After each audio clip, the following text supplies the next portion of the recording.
started. Too scared to have the bollocks. Do you really want to go toe-to-toe with me on that? You've completely, like, what are we doing here? Levy isn't going anywhere. It's all down to timing, isn't it?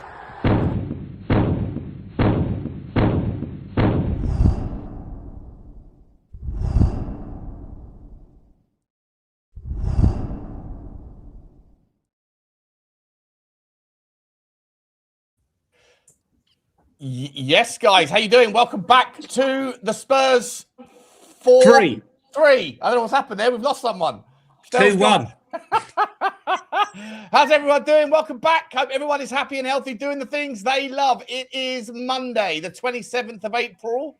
And as I've just been so correctly informed, how could I not start the show by not wishing my Matisse Tell a very happy 21st birthday. The most mature, the biggest improvement in Tottenham's form. The guy that won the 70-30 against, that got us the corner that led to the goal.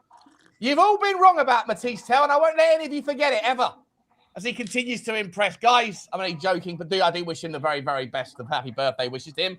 And it's a sad day for the rest of us as we learn that we are going to be without Xavi Simons for the rest of 2027. Terrible news, horrendous medical support for another one of our Tottenham players as he goes down with an ACL. We've got that to talk about as well. Is it a curse? Is it just ineptitude? Or is it potentially a conspiracy theory? Conspiracy theory on the rabbit hole? No, on the Spurs Five. Regarding the pitch, we've got all of that to talk about, alongside, of course, a bigger breakdown of the Wolves game and a slight preview towards what is coming up over the rest of the season. Guys, don't forget to smash the like button. Don't forget to hit the subscribe if you haven't already. Notification button should be squeezed. Comments should be dropped. We are available on all of your podcast platforms. Please don't forget to find us on Apple, Spotify, Amazon. Search for the Spurs 5, or if you are watching on a device that gives you access to the chat, then you'll see Stream Elements. We'll drop the links for those things in a moment. Please do give us a rating, a follow, and a review. And lastly, before I find out how the guys are doing, we are, of course, sponsored by the wonderful people over at OK Jersey. If you're looking for clobber in this kind of times of austerity, where everyone's got a little bit less money in their pocket, but you still want to get your jerseys, you still want to get your athleisure wear, then you can do so by getting over to OK Jersey. Best quality, best value combo on the market. And they have got and will continue to have brilliant discounts and specials on all of your old Jeremy Jacquets, all of your retro gear, all of your new gear, even some of the gear from next season that hasn't been officially announced yet. Plus, you can get all of your World Cup shirts as well. So do take the time to get over there and have a look. Big up to them for the sponsorship. 8% off using code 5 at checkout. Right, we're into it, guys. Stel, how are you? Internet already causing issues? Yeah, nothing's changed. Internet causing problems, Tottenham causing problems, medical team causing problems, just problems all over the gaff. But good to be here, and no doubt I will try and cause some problems as well. There you go. Do you want to quickly take the time to give my favourite and surely your soon-to-be favourite player, Matisse Tell, a happy birthday? And apologise for your hatred of him? He's bang average. Absolutely bang average. Happy birthday, but you're bang average, mate. Okay. But happy birthday. I hope you have a good day. Fair enough. Lubo, how you doing? What have you got to say about Matisse Tell? No, listen, he won a 30-70, created got the corner for us, and the corner ended up in the back of the Wolves' net. So, full marks to him yesterday. He was on Saturday. He had an impact when he came on. So well done, Matisse, and happy birthday. We're still in the shell to stay up. We're still there. We're hanging in there. Speaking of hanging in there, Stelios had a chance on the weekend to get ahead of me in the Predizione stake, but he's not hanging in there anymore because Butler took an extra point and extended the gap at the top. Mind the gap, please. Mind the gap. Johnny, how are you, mate? Good to see you. What would you like to say to Matisse Tell? I'd like to say happy birthday, mate. Good to see you again. And Sean, Sean, can I just say, I didn't know that you'd already applied for the LinkedIn Psychic Award because you just told us that Xavi will be out for the remainder of 2027. So, Oh, I mean, 2026. Sorry, 2026. yeah, My well, bad. you might well be right, mate. The medical Maybe I am. team get hold of him. No, don't put yourself down. There's a very There's a good decent chance. possibility. There's a Decent very good chance. possibility that he could start off in 26. He'll make his comeback, and just when you think he's coming back, he'll be out again. Yeah. Yeah.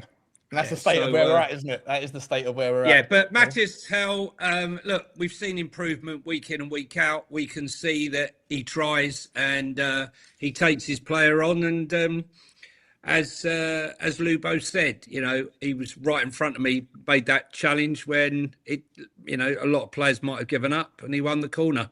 I thought he looked one of the better players when he came on, along with Paulinho. Long may it continue, because now's the time for him to shine, Sean. There's nowhere to hide now because there aren't any players that can take his position. So, you know, it's all going to be about the cross or the free kick or something. It's got to be a set piece if we're going to do anything here. 100%, mate. Listen, you're right. There's no place to hide. I don't think he's someone that's ever hidden anyway, to be honest. I think he... No. I mean... Good or bad, I think he's always someone that turns up. But for everybody, 100% agree with you. It's time to shine. But before we get to what we're going to do next, we do have to start the show with what we did last. And that is, of course, looking at the Wolves game. Look, we did get the 3 points. I think it's arguably inarguable that it was probably our worst performance of the Zerbi 3 thus far. Johnny, I will start with you, mate. Seeing as you sort of got us going there. Talk me through it, mate. What do you think of the team selection? What did you think of the performance? Go where you want with it. I'll just throw it open. I wasn't happy Mawani was starting, if I'm brutally honest. I was cursing some of Solanke's play. Look, I don't know whether I blame De Zerbi or I blame Solanke, but I don't want to see him winning balls in the middle of the park, playing so deep. You know, I want to see him playing on the last man, on the shoulder of the last man. I don't want to see him like on the halfway line. It's of no use to me at all. No use to us. You know, we look like a blunt instrument, and it was getting very frustrating. But I definitely didn't want to see him get injured. That's for sure. But we were poor. We were poor. They were poor. The referee was poor. Everyone was poor in that first half, and it was a unanimous boo from everyone in the stadium. Wolves fans, Spurs fans. There wasn't a lot to be happy about. But I've got to say the emotions in that second half towards the end there. You know, hearing that West Ham had taken the lead, gut wrenching. You're thinking, well, we're never going to score here. You know, then we had the Simmons injury. We'll talk about that later on, but that was just farcical. And then out of nowhere, that man Paulinho pops up with his second goal. I mean, let's be honest, if we're going to stay up, we might have to thank Paulinho, because that's 4 points and 2 goals he's won for us. He gets the goal. We're all celebrating. Maybe it's not going to end after all. Then we hear the news that Everton have equalised. Delirium in the Spurs end. And then within what seemed like a minute or two, the Wolves fans were singing, "You're going down with the Wanderers." It was a sort of a roller coaster of emotion. Yeah. I had like heart arrhythmia. I was screaming and shouting so much. I had the neighbours complaining. I haven't had a neighbourly complaint for my screaming and shouting on a watch along for about 3 years. Yeah, I dialed it back for the last couple of years, but it was that 10-minute period, Johnny, was stressful. Well, it was stressful. I mean, it didn't help for the fact that before the game even started, it was just to give you an example to let you know, the whole width of the ground at Molineux was Spurs fans opposite their main entrance. And the sun was beating down this way. And so you were schwitzing, hot, sweating, right? Dripping. Schwitzing. So what did you need? You need a water. Who runs out of fucking water? Who runs out of water before the game begins? You know, see kids, Dad, can you get me some water? So I was dripping. I was dripping. Couldn't get any water. Couldn't get any drink. The queues were terrible. But it didn't matter. It didn't matter. But I felt exhausted at the end of the game. I absolutely exhausted from the sort of the highs and the lows of that game. We were shocking. We were poor.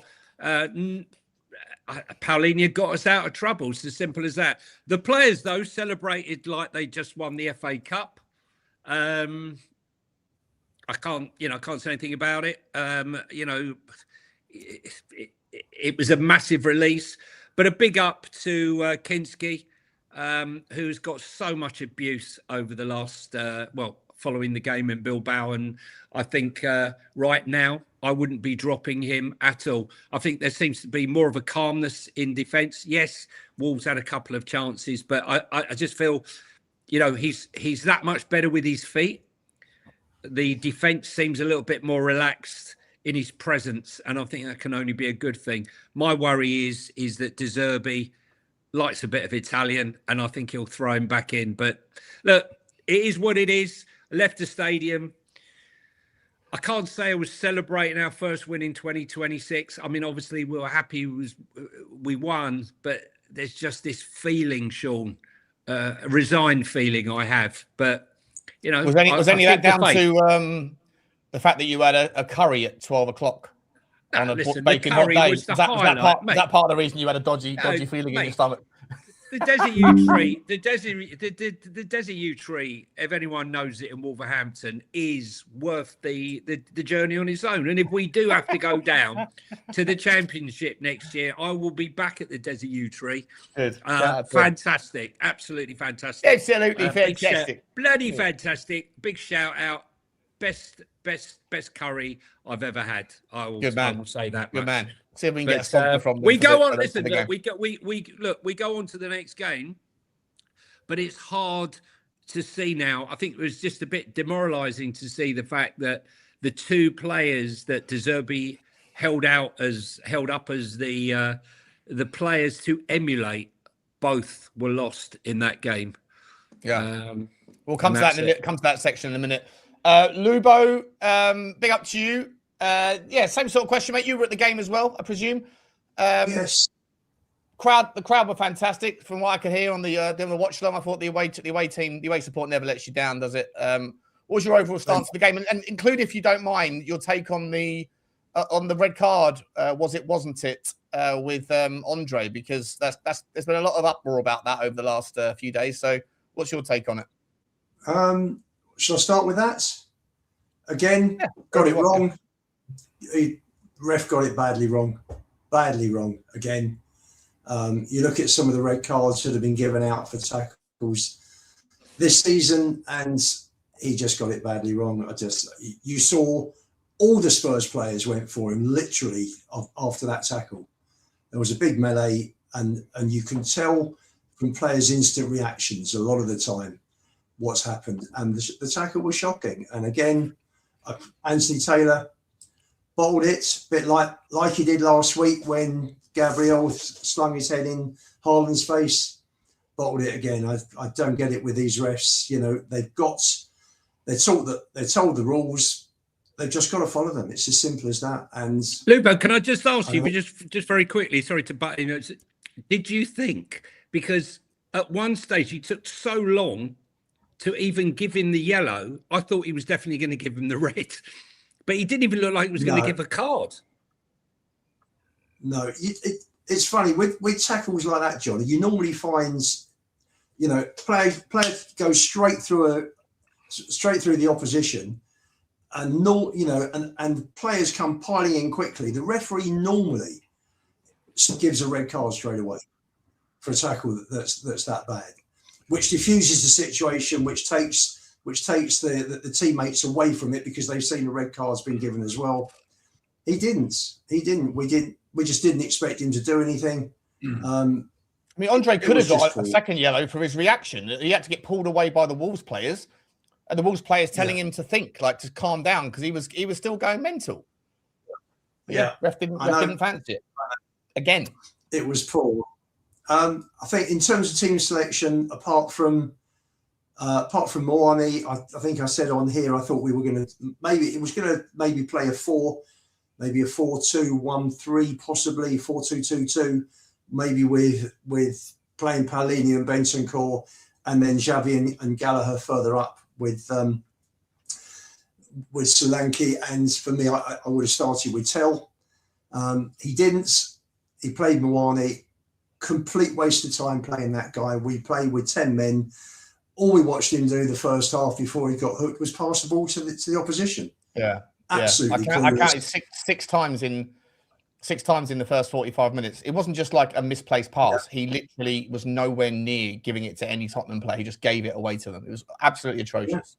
Yeah. Really, really poor. I thought first half for me, Bentancur again had control of the ball, had a lot of the ball, was knocking it around. Wolves sort of sat back. They were no real threat to Spurs. But the problem was Spurs were treating it like a training match. It was ridiculous. It was the build-ups were so slow and laborious. I mean, how are you going to break down a defence when you play that slowly? And I think this is something that De Zerbi has got to try and solve over the next 4 games, because we're going to be playing 4 better teams than Wolves. Wolves are on the beach already. People were worried that they might come out and play without, with freedom and relax because they're down, they've got nothing to lose. I thought they were shocking, absolutely shocking. Yeah. And second half wasn't much better, to be honest.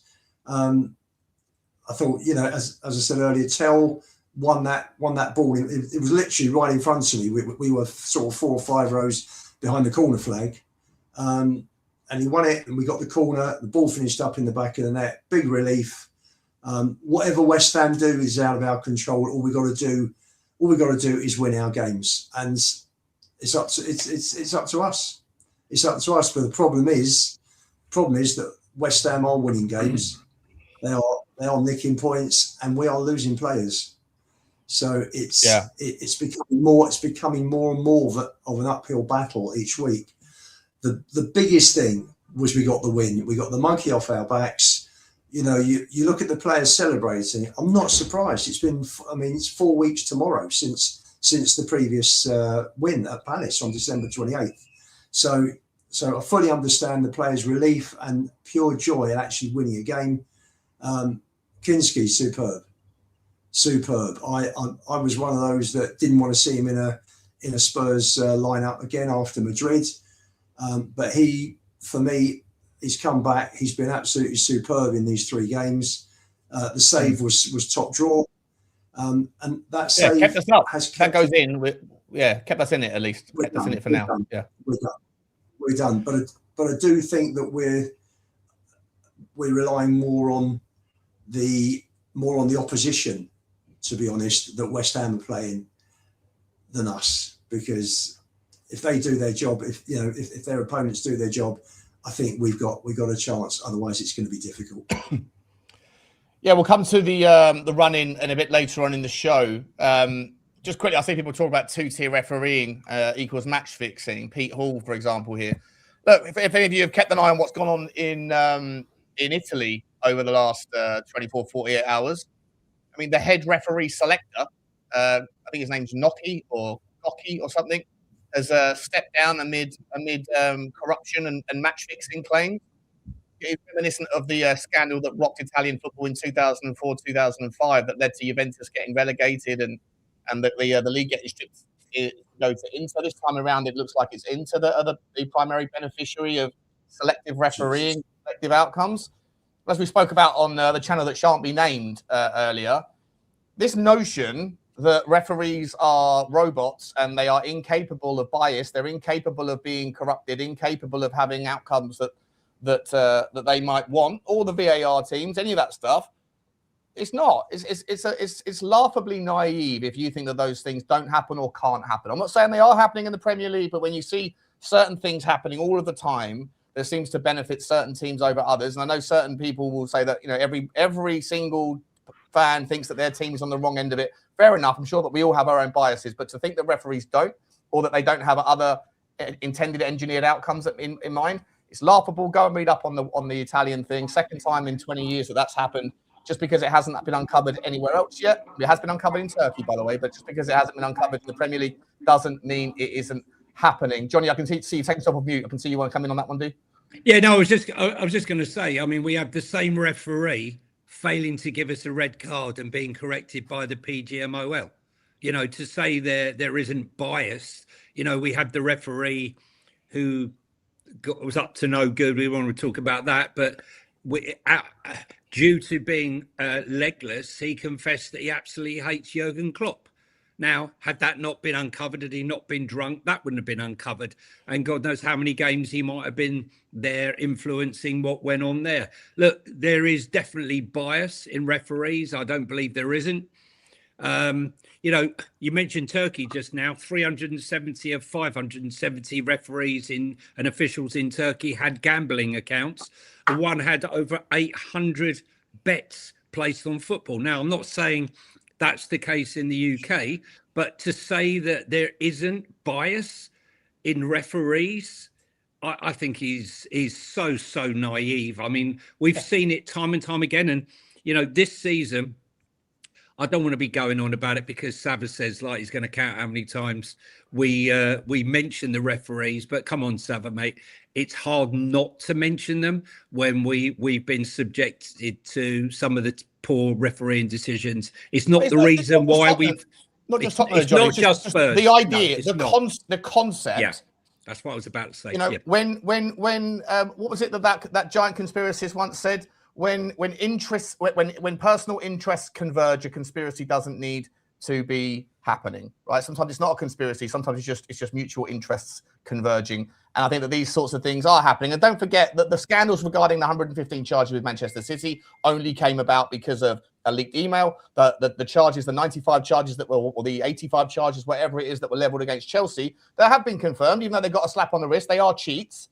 Those things only came about because Todd Bowley uncovered it for himself and then went cap in hand to the officials. So just because we don't have necessarily competent auditors to make sure these things aren't happening, and it's serendipity that allows these other things, these other scandals to emerge, don't believe that it isn't happening, or don't necessarily dismiss the idea that it's happening, because you can see everywhere else in football, where there is money, there is corruption, and where there is human beings, there is the potential to be corrupted. It's just human nature. Listen, I don't want to get off the topic altogether. Stel, let me bring you in. I do want to get your takes overall on the Wolves game, but I do also want to ask you a specific tactical question. Given the structure of the team, given the way that we had to set up, we didn't have a left winger that could start the game, or at least we didn't go down that path with Xavi sitting out on the left, and we played a three-man midfield.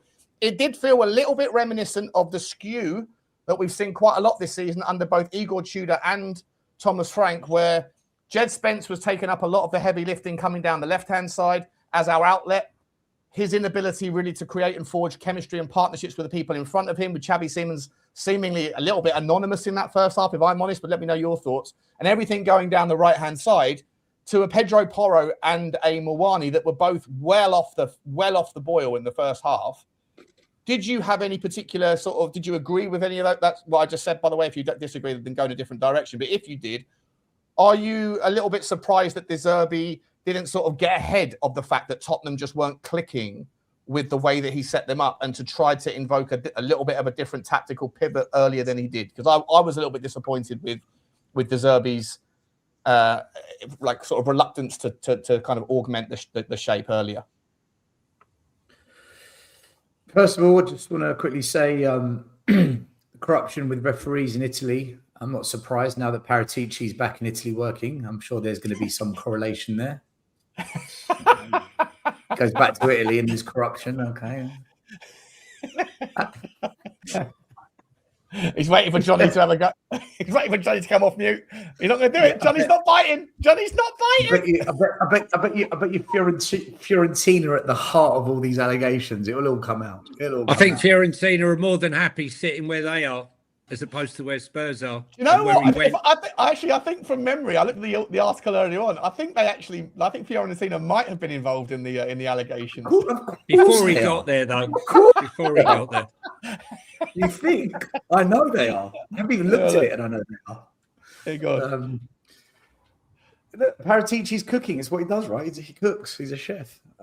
I remember after the Brighton game, there was a few fans that did, the usual green shoots, positive signs. And I remember saying, guys, can we just wait for the Wolves game? Because we've been here so many times this season. It just keeps happening. But I think because it was De Zerbi in charge, people thought, no, but it's different this time. The reality is nothing's changed, in my opinion. I thought we were poor against Wolves. I thought the first 15 minutes we were actually not too bad. Then after that, I thought we were really poor. And I think the biggest problem at the moment, and I blame De Zerbi, but I don't blame De Zerbi. I don't understand, and I said it on your show after the game, Sean. I don't understand why we play with the front three when we don't have three forwards that are competent enough to play with three across the front. I think we're better off playing more in midfield and having one up top, or a false nine that plays just behind, so two up top. And I've said many a time on this channel, if you're going to play Mawani, play him in the 10 next to another 10. Because I think that's the only way we're going to get anything out of him. As soon as he goes up top or out wide, he's a disaster. Solanke dropping deep, as you rightly say, is pointless because when the crosses come in the box, there's no one there. So these are things the manager needs to address and get on top of, because if not, we are going to go down. Now that Simmons is out, we're absolutely screwed attacking wise, because the biggest problem we've got isn't necessarily what can the coach do. All our main rivals for relegation have got all their attackers fit. I mean, Woods is back for Forest. Gibbs White is on fire. That donkey Jesus, who hasn't scored hardly any goals all season, plays against Spurs, scores a goal. Now he's scoring every once in a while. So we've kick-started his career at Forest. Somerville's back for West Ham. They've got Bowen. They've got Souček. Mavropanos pops up with headers. So their kind of attacking threats are all fit. We're screwed. No Kudus, no Maddison, no Kulu, no Solanke, no Xavi. We literally have nothing. And I think that's the difference right now. Our rivals for the drop have got their fit players in attack. We don't. So I don't think we can be that attacking team because we haven't got the players for it. I think we're better off. Because I actually thought when De Zerbi first came, just go for it. Go for it every single game. Throw the kitchen sink at it. If you lose 4-0, 4-0, 4-0, but you pick a couple of 2-0s off, that might be all you need. But now with the injuries and how bad the front three are, I think we're better off stinking it out, trying to grab a set piece and hanging on for dear life and pray to God that Danzo, Paulinho, who has to start, by the way. I do have a problem with De Zerbi not starting Paulinho. I really don't like it at all. But Paulinho, Danzo, Van der Ven, Kinski, can we just stink it out and hold on like we did against Wolves for 2 more games? I don't think we've got it in us to be that attacking team now with the injuries. So with Spence and Porro, Sean, I don't know what more we can do with the fullbacks or the wide players, because there's nothing up top to give the ball to. We get to the final third and it's empty. Is it set piece? Is it set piece only? Do you reckon, Stel?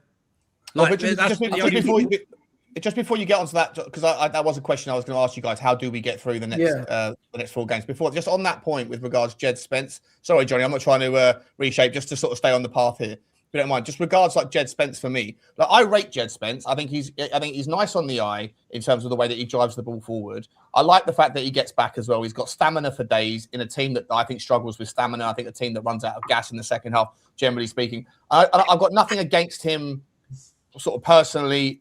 I do think there's obviously a little bit of a, historically maybe some sort of personality. He's easy to wind up or he's easy to get in a bad mood or whatever else.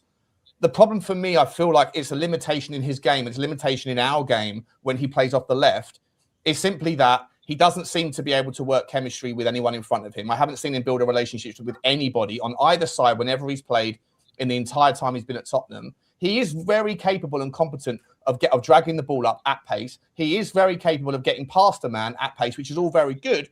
But if you're going to take the man on the outside with Jed Spence, he doesn't have a left foot, and so he can't whip the ball in, which makes it always very predictable. But Adogie's injured, Sean. What's the alternative? The alternative might be to do. The alternative might be. The alternative, again, I'm not necessarily rooting for this, but the alternative could be to put Dragas in at centre back and put Mickey van der Ven at left back, or the other alternative could be to bring in a Sousa and De Zerbi has mentioned his name, and give us some more balance from that left-hand side with a left footer that can get beyond and whip the ball into someone to support your argument, where they're just more like get the balls into the box, try and let Richie try and nick something.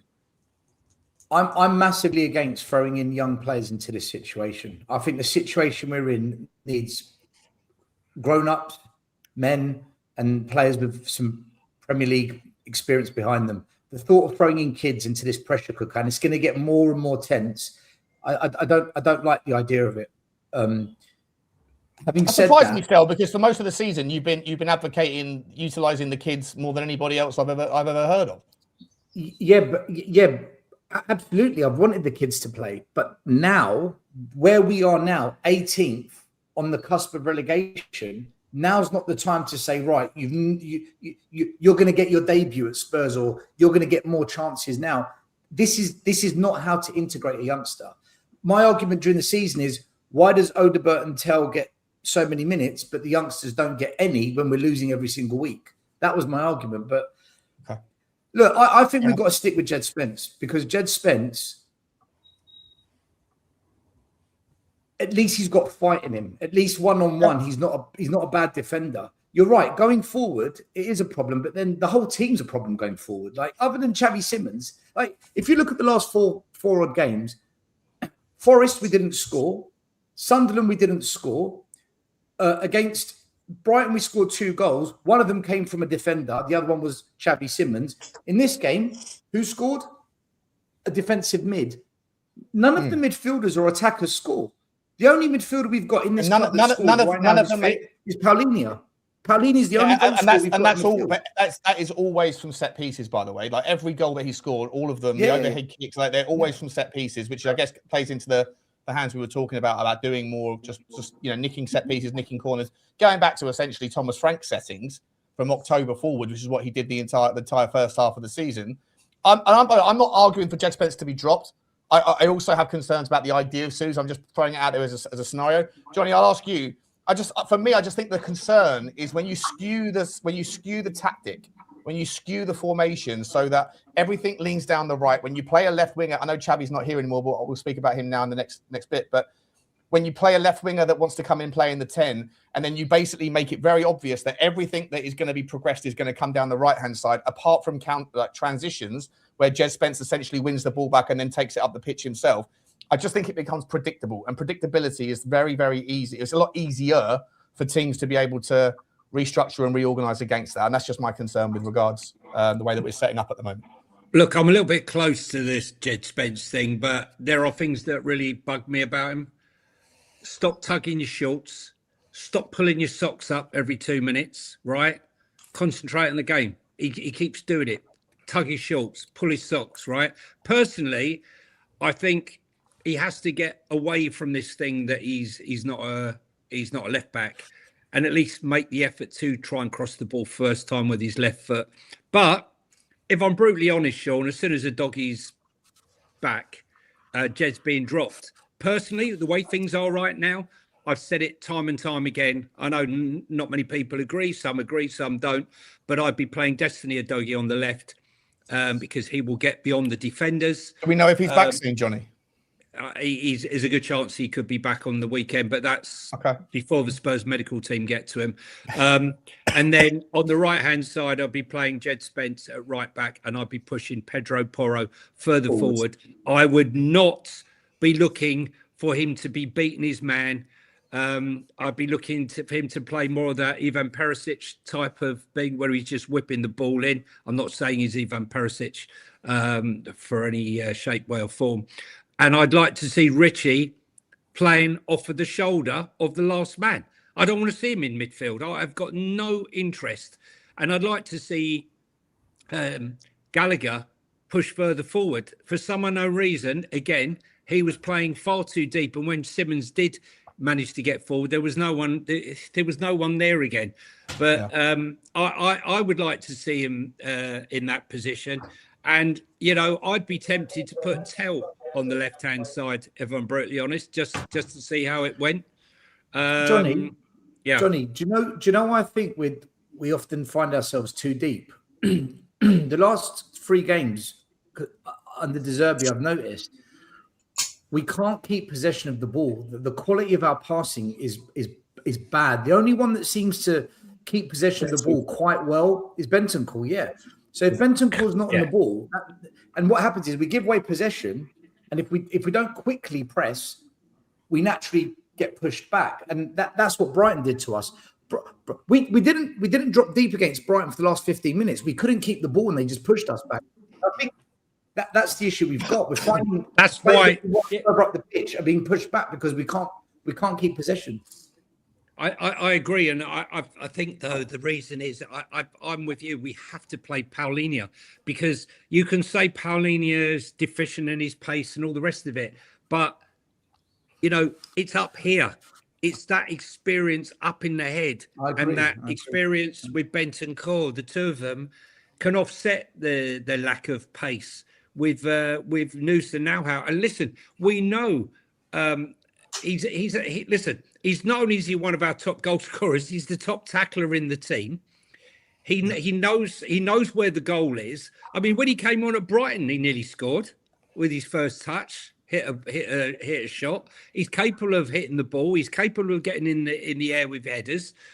I just think that, you know, with Pedro Porro playing further forward, Jed Spence being able to do the overlap run because he's got energy, like Sean said before, to run and run and run. And if you see him on the right side, you will see a better version of him because he has that ability to cross. And I'd like to see Matthias Tell doing a Brennan Johnson and try to arrive at the back post, making those runs in from the back. I just think that is going to be our best chance of doing anything. And if we resort back to Jed Spence on the left hand side, Pedro Porro on the right, and Muani again on that position, and Muani was just pissing me off. In fact, I could not believe that when the final whistle went, or when the goal scored, I'm not sure when it was, but it looked like someone had spilt hot tea on Muani's nuts, because he ran towards him to celebrate, and I've never seen him run that quick in all the time. I've never been so wrong about a player as I've been about Muani. I've watched him for 2.5 years. I never thought even 30%, 40% of the player that we've seen play before could ever be as bad as he is now. This is music to my ears. This is do you know? Listen, it's nice if people like have a take and then the take doesn't work out. Yeah. I think I respect people. I also, I wasn't as strong on it as Johnny was, but I respect you, Johnny, for recognizing it. It's good man. Do you know one thing I don't blame Muani for though? Did you see how many times we played balls forward into the attacking areas and we overhit the pass? Did you see how many overhit? Yeah. Ridiculous. Basuma's pass of weight of passing is almost as bad as bloody Pape Sarr's when it comes to progression. All of them. The weight of pass going forward, not that our attackers are good, but it makes it even harder for them. And I don't blame Muani for things like that though. That's just down to our midfield and our wing backs. Lubo, let me bring you in on that particular topic there, mate. Regarding, well, I guess it's the start of the how do we get through it. Again, if Destiny Doggy is back, that's a little bit of an uplift, right? Obviously, you lose a couple of men down to injury, but if Destiny Doggy is back, I think Destiny Doggy was very much a big part of why we played with better shape against Brighton. I've been saying it for as long as I can remember. If you have the ability to utilize both wings with equal measure, then it offers, just offers things for the opposition to think about. And I think part of the reason why we struggled against Wolves but didn't against Brighton was because it was all down one side essentially. And then the only time we went down the left-hand side was out of transition where Jed Spence just carried the ball up himself. If Destiny Doggy does come back in, if he is fit, even if he's 60-70% fit, Lubo, surely we bring him in. And then if you agree with that, does that give any rationale to play Jed Spence? Would you play Jed Spence at right back, and would you give Pedro Porro some time on the bench? Well, how would you see it?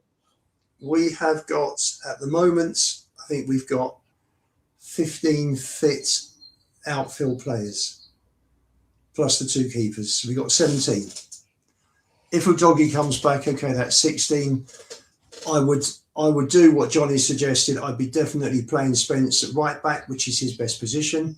I'd be playing Porro further up, which is his best position because he's far better. He's a very good technical player. He's far better attacking, being offensive rather than defensive. I would play Palhinha and Bentancur. Go back to those two. Palhinha, particularly at Villa, with that midfield, and play.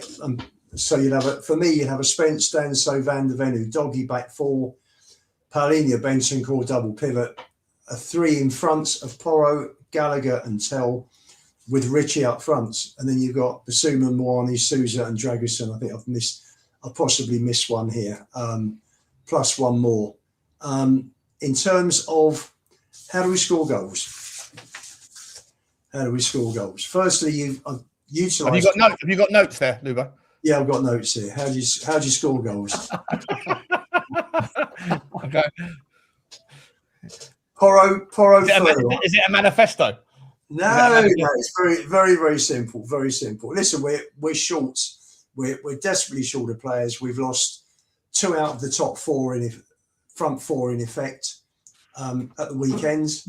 It was pedestrian song. It was so boring. Everybody was nearly falling asleep. If you've got Porro on the right, Tell on the left, supplying Richie.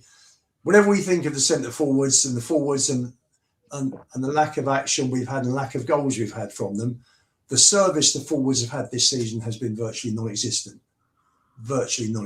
So if you've got Porro and Tell on both wings, that gives you a chance. You've got to play Gallagher as the 10, and Gallagher has got to start getting beyond Richarlison and make those runs that he was making at Palace. We haven't had that for I don't know how long. Dele Alli making runs past Kane and Son, like a Gerrard Lampard type late run, and that's what we need. And that's where Gallagher can take can get those goals for Spurs. At the end of the day, we just need to stink out 1-0 wins like we did on Saturday. It doesn't matter. Bilbao, Wolverhampton. Let's go and do 4 more. I honestly don't care. As long as we get the points and we get up. The other thing also, pretty pointless putting Maddison on the bench. If you're not going to play him, you can have him in the dressing room anyway, and you can have him sitting down on the bench with the injured players. So he's there for moral support. He's there for guidance. He's part of the leadership group. Doesn't have to be taking up a space on the bench. Problem you've got now is that you're either going to have 1, 2, or 3, depending on whether he keeps Maddison there and Udogie is fit. You're going to have 1, 2, or 3 extra places on the bench now because of the injuries. Now, I'd bring Tynan Thompson into the squad. I think the guy's absolutely smashing it at under 21 and under 18 level this year. He's come back with 3 in 3, I think. And he's a fast, pacey winger. And we don't actually. You'd rather play Tynan Thompson. So you disagree then with Stell's assessment that you don't bring kids into this environment? I disagree. We are at a situation where you may as well bring kids in onto the bench rather than leave the bench short. I don't see any point in having. Why would the bench be short? Because we don't have the players still. We've got 11 players injured at the moment. You said that we've got 2 goalkeepers and 5 other players. That's 7. Well, if you want to put Luca Gunter, the 3rd goalie, on the bench, but that's pointless. So we're going to bring a kid who's never played Premier League football, who's never had any experience of this level, and we're going to say, come and play, win a relegation battle away at Villa, away at Chelsea. Are we seriously talking? Is that what we're thinking? If you need him as a wild card, you throw him on for 10, 15 minutes. If you need a goal and we're struggling, and all we've got now is if we bring him on, we're going to go down to 10 men with him on the pitch. We'll be down to 10. I disagree. Men. Why? He's got no experience. He's got 0 experience. That's why. He's got no fear as well. He may come up trumps. Hold on. 1 minute, Lubo. You don't know what his fear levels are like playing Premier League football. He's never done it. He may come on and De Zerbi might say, go and do your thing. No pressure. Just go and do your thing. Listen, it's your opinion. You're allowed your opinion. I think it's wild. I think it's wild to do that. Right, Lubo's the heightist. He doesn't want to be short. I think that Listen, I understand where Lubo's coming from in the Johnny, sense we've got three forwards left. That's all. It's all we've got. No. Listen. We're going to kill the kid by doing this. Sousa can play right wing. Sousa can play right wing. I'd rather Sousa plays because at least he's had a couple of Premier League games. At least he's had at right wing as an option off the bench, or at left back as an option off the bench. It's got to be for left back, surely. On the bench. I thought he was all right at playing at right wing. I know he didn't do very much. He's one of those players that can do something off the right. From what I saw of Sousa, I wasn't really he didn't really catch my eye defensively, but going forward, he showed a lot of pace. So maybe we could utilise the pace that he's got. But I'd rather Sousa comes on the pitch than some academy kid who might have talent, who's never kicked a football in the Premier League, and he's got to go and play a really difficult game against Leeds, Chelsea away, where we always fall apart. This is the worst time to bring in a kid from the academy and say, there you go, son. Luba, I understand what you're saying. I just think it's wild. These are desperate times still. Everyone's saying, where are we going to get the goals from? Set piece is the obvious option, isn't it? Because you've got big Kevin Danso who can win the ball in the air. Pelini is a monster in the air. Mickey van der Ven's not shy of getting up and being a bit of a menace. Richarlison as well. Benton Core is very good in the air as well from set pieces. He's got some good positional sense. You got maybe 4 or 5. Benton Core was unlucky not to score, right? He was, yeah. Most of Benton Core's goals for Tottenham have come from corner kicks, I believe, right? If I'm not mistaken. Headers. So we do have a chance there to be able to create some menacing corner kicks again. Or we take a leaf out of Chelsea's book and we just buy ourselves a couple of goals. Yeah. I'm sure the right people can be grease and palms. Yes. Do any of you now, in hindsight, wish that we kept Brennan Johnson? In hindsight, of course. Hindsight's a great thing. No, because he's been shocking for Crystal Palace. Not really, Have you seen how bad he's been for Palace? I mean, the Palace fans are abusing him already.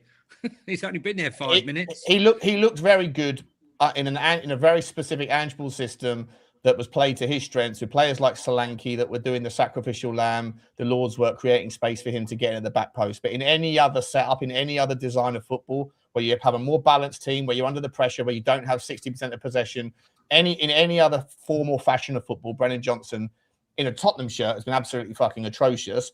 And you have to go all the way back to the early days of him under Nuno, when they were playing transitional breakaway football, which Tottenham don't play very well at all, for him to have had any success over the shoulder. So I just don't think Brennan Johnson was ever going to provide any value for us personally. Do you think he would have offered us more than Moani this season, as the season went on, or not? Probably. Maybe in a bit more of an output, but in terms of like Moani has been. I know we've all kind of got settled science here, and I don't disagree that Moani's been a massive disappointment. But Moani is a bit of a lump. He can throw himself. He can play hold up football, and he has in certain games for sure been an outlet that has been utilised and for us to be able to just get ourselves out of trouble. Brennan Johnson hasn't been able to do that, so I think it's much pick your poison. I don't think that either of them would be very good for Tottenham, personally. The other thing also to mention is that after this weekend's championship games, Spurs could recall Sean Devine and Will Lancashire. I don't. Is that absolutely true? I saw people talking about that on the WhatsApp group earlier. Someone said that the guest that you talked about bringing in on Thursday, that he clarified that was there's some rule there, they can't do it. There's a rule. There's a rule about playing for more than 2 teams in a season. You can't play more. Correct. Yeah.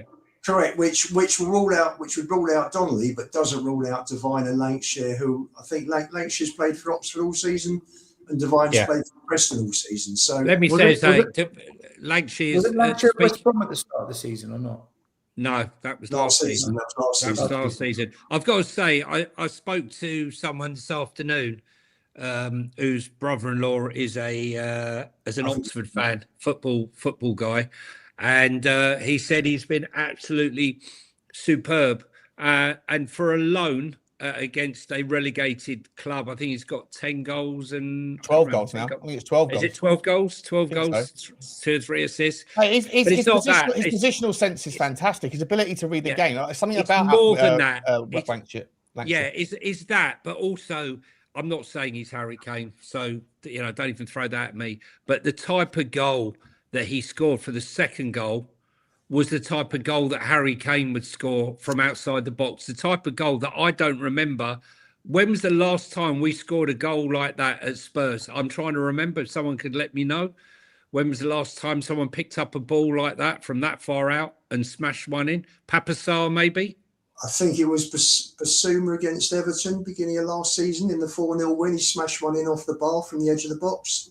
Yeah, I mean, but not as finesse as Will Lankshire's finish, where he absolutely put it exactly where he wants it. Look, the thing is, when Paratici bought him, there was a lot of uproar. We finally paid, 2 million for a kid. Everyone thought maybe we'd overpaid for him. But when you look at his shoulders and his build, he looks like an Olympic butterfly swimmer. And, he's got that physicality, but also, as Sean says, he's got that awareness in the box to arrive at the right time and to score that many goals against a team that poor that's going down this season. I think he has to be brought into the fold next season, regardless of whether it's in the Premier League or in the Championship. I think he has to be part of the squad. Well, certainly if we go down, he'll be a part of the team. 100%. He has to be. Yeah. Someone that will also probably be a part of the team, guys, is of course Xavi Simons, because if he wanted to get out of the football club in the summer, well, that has been cruelly taken away from him because of a horrendous ACL injury. Now, we spent all day long, Johnny, me and you specifically, I'm sure it's been going around on other channels as well, talking about what is going on with the injuries. Are we cursed? Is it a voodoo? Is it a hex on the football club? Is it entire incompetence from the medical team that don't know what to do when it comes to managing on-pitch injuries? And even if that is or isn't a part of why these injuries are always worse than first feared, or is it their inability to keep people out of trouble, or is it potentially something to do with a pitch? People are talking about conspiracy theories regarding that, or is it a combination of all of them, or is it something far more simple? Luba, I'll start with you on this one, mate. Xavi Simons out for the season, out until 2027 at earliest. Devastating blow for him. Devastating blow for Tottenham. Yeah. He also, of course, deleted all of his social media, which I'm pretty sure the timeline of events were when he first did it, before the news broke from Paratici that he had his ACL. It was going all around Twitter that he'd removed all of his Tottenham-related content first off of social media. Yeah. Then, now later, everything from his social media went. And then it was replaced this morning with a simple one solitary post saying, trust the process, essentially. Is he furious? Is he frustrated with Tottenham? Or is it just something that you do when you know that your World Cup dreams have been stolen away from you? I think he was probably devastated. He's missing the rest of the season. He's missing the World Cup in America. Feel sorry for the kid. He got shoved over unceremoniously. Linesman didn't even give a foul. And the way he landed, he landed, he was literally 10 yards in front of me and he was screaming. So they should have straight away, this medical team, you need scans, obviously, to determine the exact extent of an injury. But these guys should be experienced enough, having looked at him and having tried to treat him, to look at it and think, do you know what? In terms of the percentage of probability, he has got an ACL here or something really serious. Get the stretcher on and take the pressure off him. Don't get him up trying to bounce along the pitch and see if he's fit. He just took 2 or 3 steps and he just went over again. We saw that, I think, with Bergvall. We saw that with Bentancur at Leicester 2 years ago. These guys never learn. And these are different medical teams. So there is a big problem. There is a big problem there. I feel sorry for De Zerbi because since he came in, he's lost Romero through Brobby. He's lost Sarr with a shoulder, Kudo in training again, and Simons and Solanke. He's lost 5 players. And he's been in charge for 5 important players as well, 5 first-team players, right? For 3 games. So for me, I feel sorry for him. God knows how many more injuries we're going to have. It just seems... I've heard the word curse mentioned. A few people have texted me and said, "Lubo, do you think the club are cursed?" I don't. I I think there is something to be said. We've had an awful lot of ACLs, starting, I think, with Perisic 3 years ago. I think he was the first one in 23. Yeah. And when you look at the old pitch, when you look at the old ground, in those last 6 years, I think it was only Danny Rose and Jan Vertonghen that finished up with bad knee injuries. So the club should be investigating. Ali Gold came out today and said there have been 36 different injuries to our players this season. That's more injuries than we've won points this season. It's ridiculous. It's absolutely ridiculous. And We've had twice as many ACLs as we have had home wins. Yeah, we've got 4 ACLs and two home wins. Yeah, and it's crazy. It's the only club that have lost more players in terms of days injured this season is Brighton, who have had a horrendous time with it. But apart from that, we're way clear of everybody else, I think, and virtually every player. I mean, Porro seems to be, even he's missed, I think, 1 or 2 games. He seems to be indestructible. He just goes on and on. But pretty much everybody else has been injured. Have you noticed though, Lubo, how many of these are? A lot of these injuries are recurrence injuries. Yeah, Bergvall had an injury, recurrence. Yeah, a doggy had an injury, recurrence. Solanke, Kudos, recurrence injuries. That would suggest to me very clearly that the medical team are not fit for purpose. I didn't see them perform the Lachman test, which is the test to see whether or not the knee has gone for the ACL. There's a specific test. Look, I've witnessed Kulusevski right in front of me. I've got a video of Kulusevski jumping up and down, running along the touchline, and I'm just saying, get him off. Right? I'm not experienced. I don't have any medical background. I get abused from people saying, "Well, who do you think you are?" I'm not no expert, but I can see with my own eyes. The same with Dragusin. I got the video of that. I got the video of Xavi Simons. You got the video of Bergvall. You got the video of Matt Doherty. You got the video of everything, mate. You might as well walk around with a lifestyle 360 camera. No, but my point permanently attached to your shirt. My point here is the point here is like, this isn't a one-off. This isn't a one-off. What I do know is that most of this started not when we entered the stadium in 2019.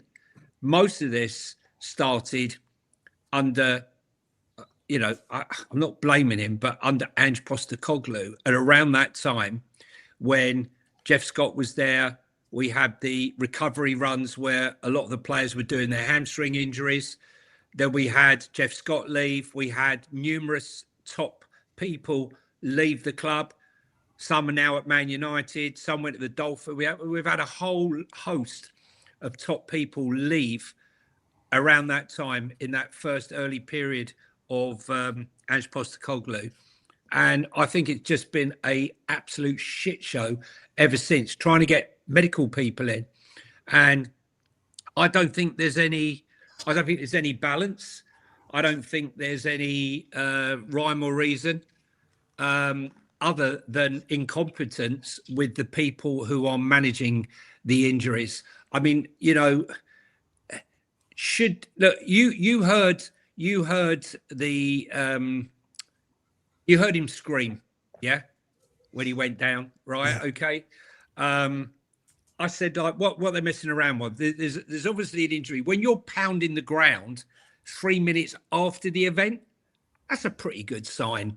And I revert back. I don't want to talk about Arsenal, but they had a situation where Eze felt a little something, wasn't sure what it was, straight off, right? Precautionary, okay? Same with Havertz. Havertz had a little bit of a muscle thing, straight off. That's what they do. That's what top clubs do. I understand we're in a situation where we don't have a bench, but I think players are getting pushed. We don't know right now whether James Maddison is behind the scenes is being pushed. I believe he's being pushed to try and make it onto the bench or to actually get on the pitch for some minutes before the end of the season, before he's ready. They did the same with Kudus. They did the same with Romero. They did the same with Mickey van der Ven. both last season and both collapsed, right? We've seen it time and time again. I believe it's down to the medical team. And when we have a club that's advertising on LinkedIn for 11 positions, I think that says enough about where we are as a club. If you want the best, you knock on the door of the best and you get the best. That's not who we are. That's not what we do. That's not what we do for players. That's not what we do as a club with anything. And I don't believe that's how we've approached this from a medical perspective. You've got multi-million pound players, and you want to spend 10 bob on looking after them. It's all wrong. It's all wrong. Yeah. Johnny, Stel, is there any chance, mate, that this is also something more than just incompetence? You know, a lot of people, like we both alluded to, people saying that, you know, this is just crazy frequency. And I've got to ask you, I already know how you feel about this, but just for the purposes of the tape, you know, there is another team out there that has a retractable pitch, exactly the same style of retractable pitch as Tottenham Hotspurs. They installed their retractable pitch 3 years ago. In the last 2.5 years, they've had seven ACL injuries. Tottenham have had 4 ACL injuries this season, 5 if you include Radu Dragusin, which just happened at the start of 2025. Obviously, I know that there's a difference between muscular injuries and repetitive injuries, and I'm not in any way, shape, or form suggesting that this is the reason. But Real Madrid consider it alarming enough that they are going to investigate whether or not retractable pitches and the fact that there's only a couple of centimeters of traditional turf behind the synthetic weed before you get into the compressed mud, the compressed whatever it is, and then you've got the girders and the steel and the concrete. They think they're curious or concerned, one or the other, enough to speculate and to have an investigation into it. Do you think Tottenham Hotspur should do the same, given our recent, albeit I do understand that we didn't have the same issue at the start of our time with the pitch, but you know it's pretty scary how frequently it's happening now. Do you think there's any part to play that the pitch might be involved in it? Well, growing up in my era, we played in the street on concrete, and in Brazil they played in the favelas. And there was no ACLs, there was no hamstrings popping. So maybe it's the way they train today. Maybe they're pushed right to the brink, that they're always on the cusp of an injury. Look, for me,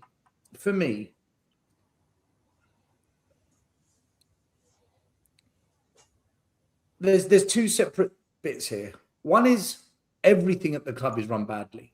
The scouting, the recruitment, the projects that never last, the managers, the hiring, the firing, the compensation we pay out to managers. There's no project, there's no plan. The whole club, pretty much every department except for the finance department, it isn't run very well. So I'm not surprised, and I'm sure there's a knock-on effect and a chain reaction throughout, specifically just on injuries. So I did a bit of homework on this before I came on the show. Real Madrid, a lot of their ACLs have happened on their pitch. That's not the case with Spurs. 6 of the 7 have, and then the 7th was on the training ground. Yeah. At Spurs, Massive Dragusin were all injuries away from home, not on our pitch. No, Dragusin was on. So the majority of these big injuries are not home. happening on our turf. They're happening on away pitches. A lot of the teams that come to us, they're not picking up ACLs when they play on our pitches. Hamstring injuries were all blamed. Okay, Kulu, Maddison, and Xavi weren't. Kulu was. Also got, Kulu was there. Kulu was right in front of me. Yes, it was. Kulu was Palace. Kulu was Palace still. Kulu was Palace at home, mate. I got the video of it. It's right in front. I just Madison was pre-season, wasn't it? Away from home. Yeah. Xavi, there's one more that was away from home, then I've got it wrong. There's 3 that weren't at our pitch. Benson Cole was away from home. Also, a lot of these injuries are happening in 50-50 tackles as well. Like the recent one, Xavi Simons, there was a 50-50 little push and shove. So it's not that they're just happening without a challenge. Kulu just went down. That's one. The rest he had a challenge with Odebear landed awkwardly. A lot. Let me finish my point. A lot.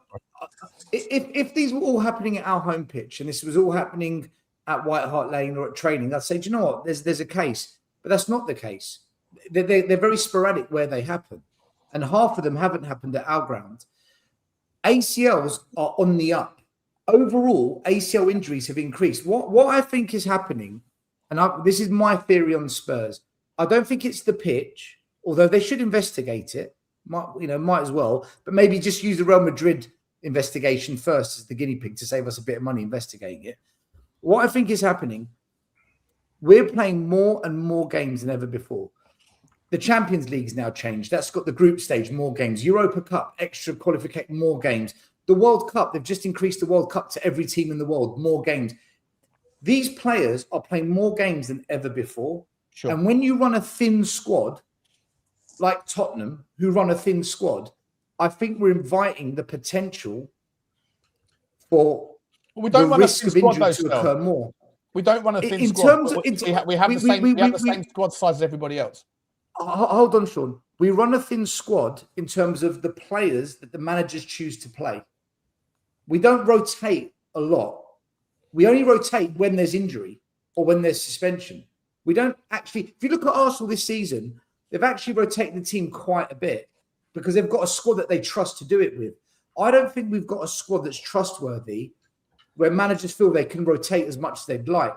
And with the increase in games, I think that is what's causing it, with a bit of bad luck. I don't think it's the pitch. I think there's a lot of games being played. We don't have enough players that the managers trust to rotate. And also, these injuries, that they're happening, some are at our pitch, some are at other pitches.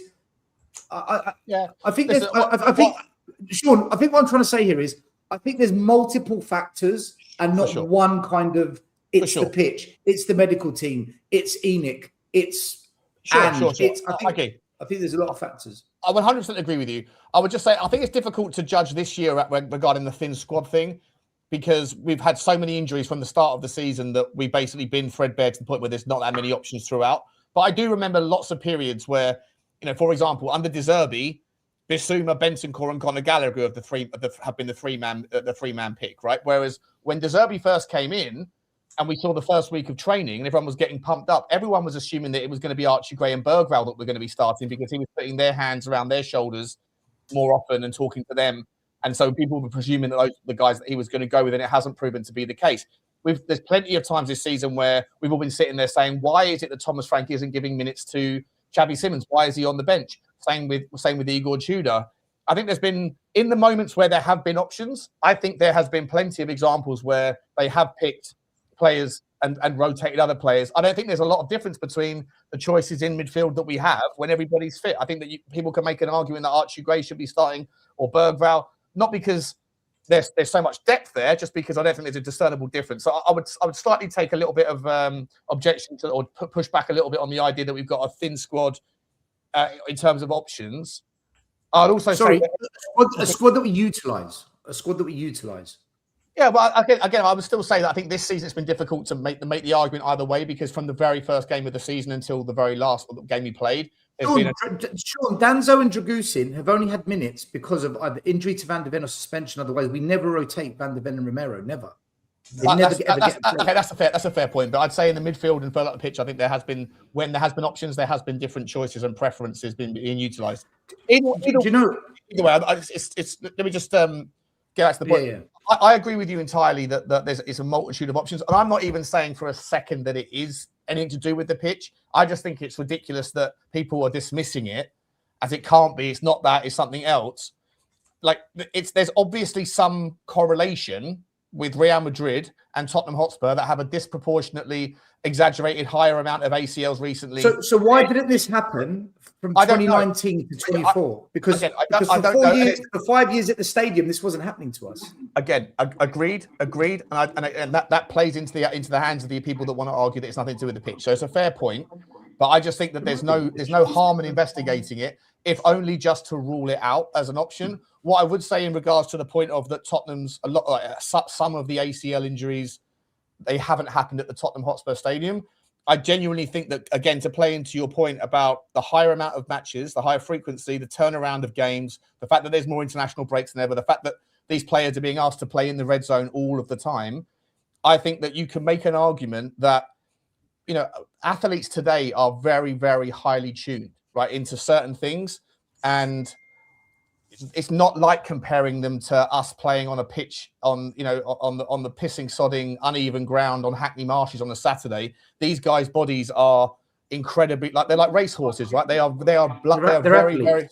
athletes. Yeah. And so, sorry, John, I'm just going to put you on mute because the echoes are horrendous, mate. Let me finish the point. The point I'm making is that if there is an element where the wear and tear of playing on a pitch that is very different, 19, 22, 25 times a season, if there is any part to play in that difference in playing on those sorts of pitches or training on those sorts of grounds, if they are augmenting the biomechanics of the players' bodies, it doesn't mean that the injury has to happen on a match day on the Tottenham pitch for the pitch to be a relevant factor. It could just mean that there's more wear and tear on the players' bodies, that then when they go away to Wolves, their bodies are already slightly more worn out because of the wear and tear on those harder grounds. And then it's the straw that breaks the camel's back when they're away at Wolves. And people will say, well, it didn't happen with Tottenham State on the Tottenham pitch, therefore it can't be the Tottenham pitch's fault. And I think that's just a crazy assumption to make personally. What about the faster? I mean, look, the fact of the matter is the game's getting faster and faster and faster. Can we agree on that? We agree on that? It's about bigger, faster, stronger, yeah. It's about being sprinting. So if you're sprinting faster and you're braking faster, you're twisting faster. Maybe some of that's to do with why we get more of those sort of injuries. The game was much. I mean, if you go back even, 2010, I saw a game that was on one of the Sky Sports, where they put an old game on, and even though it was sort of like 10 years ago, it seemed ancient in the sense of the way the game was being played and the pace of the game being played. And if you think about it, if you had a sprinter that was sprinting and then suddenly, like a 100-meter runner, right? Because I'm sure they do those sprints. If you have them and suddenly they're changing direction on a pitch to try and win a ball or to try and block something, maybe those sort of exercises and those sort of strains that they're doing put more wear and tear on these injuries. He still doesn't get over the fact why it's disproportionately higher at Tottenham. That's right. So that's what I'm saying. Look, I believe that our training mechanisms, our training methods that we are putting into practice, our recovery rooms, our recovery methods, whether you're going into cold showers, hot showers, whatever it is, we aren't doing it right. And like I said to you on the channel that can't be named, Sean, right? If I was running a company and I had something fundamentally wrong that kept repeating itself, like I was losing all of my sales guys, they kept getting sick, right? Something kept happening to them. The first thing I would be doing is launching an investigation as to how I can change it. What is fundamentally wrong? I wouldn't be sat here 2.5 years in, because I believe this has been going on for more or less 2.5 years, almost, or maybe a little bit more, maybe 3 years. I'm with Stel in the sense that it didn't happen from 2019. It didn't happen as soon as we got into this stadium. It's happened in the last 3 years, 2.5, 3 years.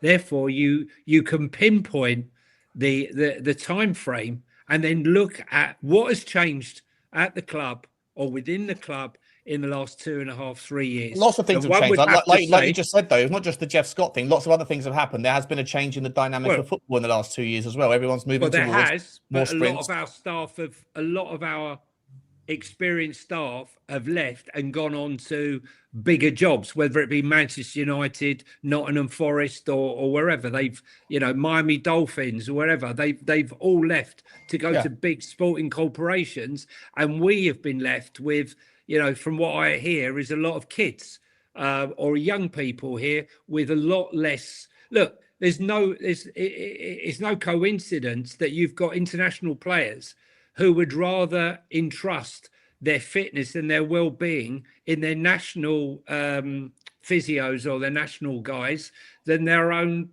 people at Spurs. It says a lot.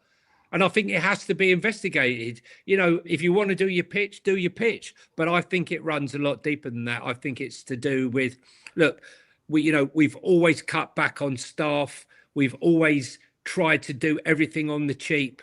And how are we supposed to believe that when it's come to a thing that really matters, that we haven't approached it in the what's same... interesting, Johnny? I was going to say, it's not as if Tottenham Hotspur would use LinkedIn to find their next accountant, right? But they do use it for psychologists and first thing. But actually, they did use LinkedIn recently to find, because I remember sending the job application to Connor. Yeah. So even in the department of their game that they take the most important, which is accounting, they still go to LinkedIn to find people out of work. What are we doing here? Go on. Do you know one thing Spurs did change just before Ange came in? There is one thing they changed. They started using a third-party sports performance enhancement company. Now that company's only been here 2.5 years, and the timeline matches a lot of the injuries. Yeah, it's the people they took from Manchester. They took it from Manchester United, didn't they? Well, they didn't bring in people. It's a third-party company that they outsource, and they provide. I can't remember the name of the company. I'm finding it now. For still performance. No, yeah. It is performance something. Now, this company have been at Spurs the exact, pretty much same timeline as the injury crisis has hit us for the last 2.5 years. And I'm just wondering, have they been involved in remapping certain performance practices at Spurs that are causing some kind of either fatigue or wear and tear that's increasing the risk of these injuries? That's something I would look at, because the timeline matches. Well, still, if you got lots of injuries, I forgot the name of the company.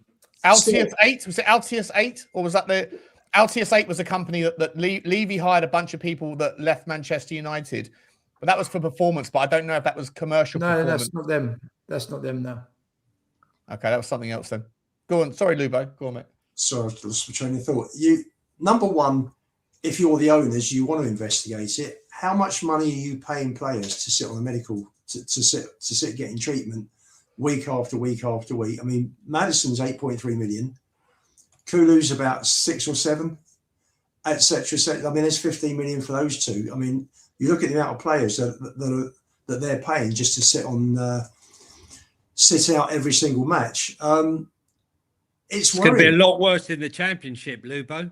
I mean, imagine playing Maddison, Kulu, and Xavi's wages in the Championship without them playing. I mean, Johnny, we probably need a squad of 45 for the Championship. In all seriousness, and is there an argument, Lubo, that the Premier League should actually increase the squad size from 25 to say 30, given the fact that injuries are on the rise generally, because all the players are being asked to play, especially players at the top that are international footballers. They're being asked to play essentially two games a week. We can't afford them, Sean. We can't afford to pay to get 25 in. I've looked at it from the top down rather than the bottom up. For me, you got people like I can't think of his name. Who was named the guy that died on our pitch for 78 minutes and was brought back to life? Bolton. Mwamba. You had Christian Eriksen, and you look at the amount of football that FIFA and UEFA are imposing on the players, and for me, I just thought, unfortunately, how long is it going to be until they wake up? And they only wake up because there's a tragedy, because a player's actually died because of this. And it's interesting that the German FA in the last few days have actually come out and said to FIFA, this has got to stop. The amount of pressure you're putting on players, you're giving them more and more games. You've now got you've got extra games in the World Cup. You've got the World Club Championship that's now been extended. Plus all 3 European competitions. Okay, not so much the conference, because that's a 6-game group, but you've got the Europa League and the Champions League that's now 8 games. You've then got the extra playoffs. So all the top players are playing constantly. And at some stage, at some stage, players' bodies are going to give out. And I go with the last thing you mentioned, Sean, on the subject of the pitch, is wear and tear. Because these players are playing on the pitch every other week, and sometimes more than every other week. And the opposition players aren't playing on our pitch. So for people that say our players are getting ACLs, but the opposition aren't, they play on that pitch once a season. Yeah. So Lubo, that company I listed, I agree, Lubo. They were specifically brought in to help enhance nutritional performance, especially in recovery. Now, the one thing I know about ligaments, because I had to do it when I was doing my badges, I only know the basics. The increase in collagen in your nutrition helps improve the ligaments and the recovery of ligaments. So I know nutrition does play a factor in this. And I'm wondering, these guys have come in on a 4-year contract. Have they done something that's actually within our diet that's changing the dynamics? Our nutritionist left, by the way. Do you not think no, Johnny, sorry, this isn't a cut. These aren't people that we hired. No, I know, but the Spurs nutritionist, the main Spurs nutritionist left. This company was just for recovery. Because they have their own.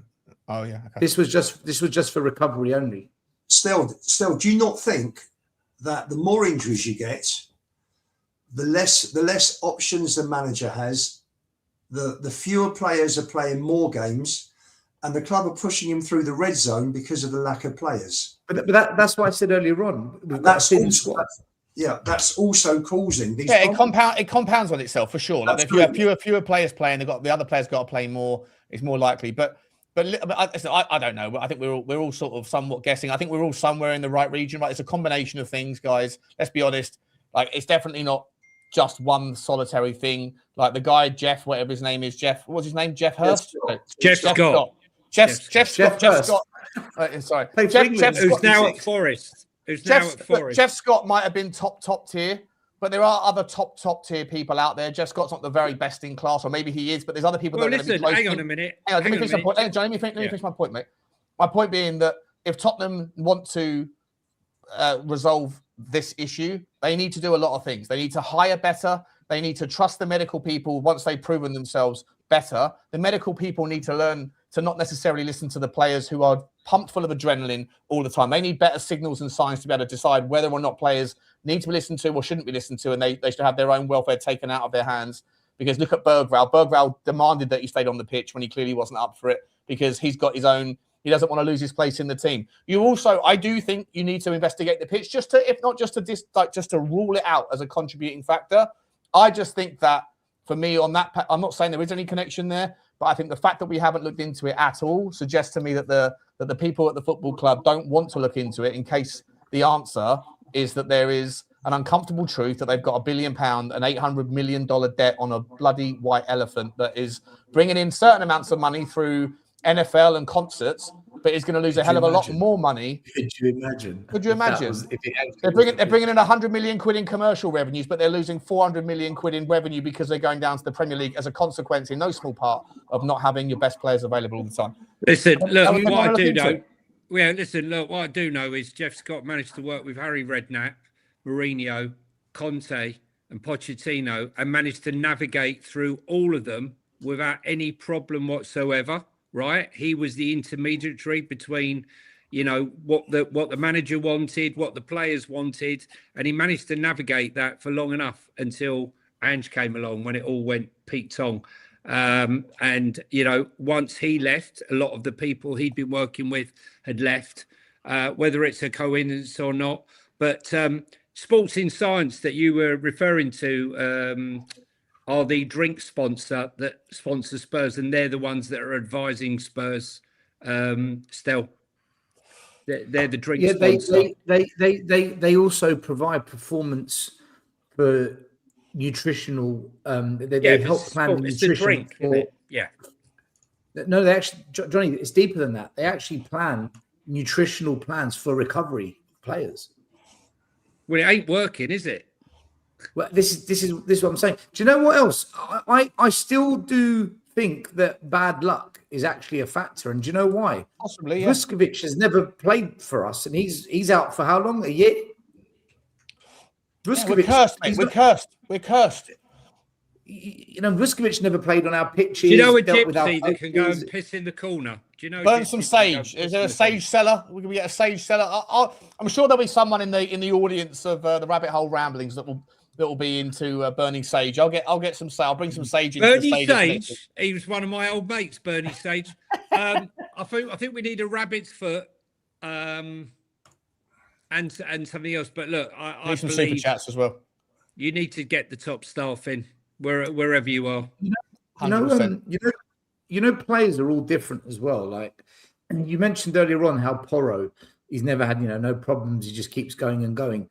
I think that actually contradicts my theory in the sense that because he plays so much, he's constantly warm. His body's constantly active. The elasticity in the ligaments is constantly there because he's always practicing it because he's always playing.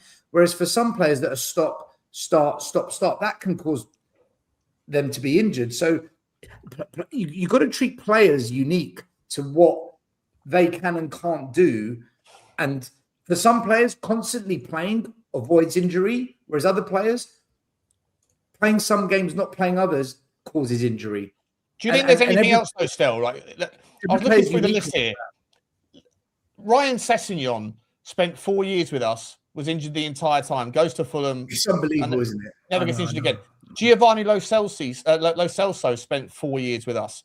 Yeah. The 2 years that he was at our ground, he was constantly injured. The 2 years he played in Spain, he was never injured, played every minute. Brian Hill, exactly the same. Injured every single minute, basically, of his time at Tottenham. Never injured at all when he was in Spain. It does beg the question whether there is a curse or whether the players just don't like playing for Tottenham and put their feet up. And there's something to that, right? There has to be something to that. Or our team is shit.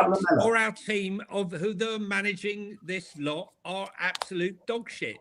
I mean, there is that possibility. People keep pushing it to one side. No, but hang on, but the Brian Hill and the Giovanni Lo Celso stuff, that happened when Jeff Scott was here.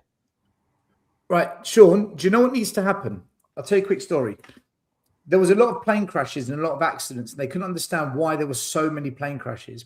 And what they did was they looked at the medical world that had a very, very, very low rate of death from surgery. So a lot of surgeries had high success rates. And what they found was with surgeries, there was a checklist, a step-by-step procedure that they went through for every single surgery. So what they did was they gave pilots a pre-flight checklist, a pre-takeoff checklist, and a landing checklist. And plane crashes dramatically reduced. What we need to do is look at that and say, right, a manifesto. A checklist of every possible factor and go one by one through every single one until we figure this out. Yes, we need a checklist. A 500-point manifesto after every training session. Every player has to go through it. Lubo, you're up, mate. I'm telling Write you, your list, mate. Write your list. Listen, listen, we laugh at it, but I bet you if you ask Tottenham, they don't do that. I bet you there isn't. I'm sure. Yeah. Or bring in a bloody robot, right? Bring in a robot, get AI on the job because they'll have their processes, they'll have their algorithms, they'll make sure they go through the things that human beings don't, right?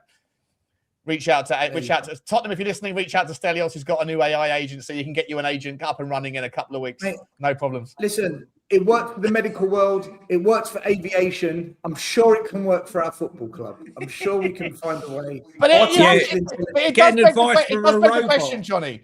I know you're sitting here suggesting that, and I hear you've got merit to your argument that Jeff Scott leaving the football club was a terrible mistake. I don't know, but I'll go with you and I'll go with Gary. It's not one. Can I just put that's not one. I'm not for 1 minute suggesting one man leaving. No, but his department, him being the top, he was in control of things and there were better outcomes than they're currently seeing. But during his tenure, there were also players that we brought in that when in a Tottenham shirt, on the Tottenham squad list, were always injured. They were loaned out, and then they were always available for their other teams, right? And it's not just a recent theme. There has been a lot of historical precedent set where players that are playing for us but not playing with us, or owned by us or whatever, but not playing for us, don't have the same issues at other clubs. Am I wrong? Well, can I tell you one thing, right? And I know this to be fact. When Conte was there, he was asking for a cryo chamber and Daniel Levy said no, right? And we're talking massive amount of money. I think they're now, I don't know what they are. £1 million, aren't they, a cryo chamber? I think. No, they're about 100 and something odd quid, 100 and something odd £1,000, I think they are, right? But my point is that you had to beg to get one, right? I mean, they're bigger and better and faster and better now.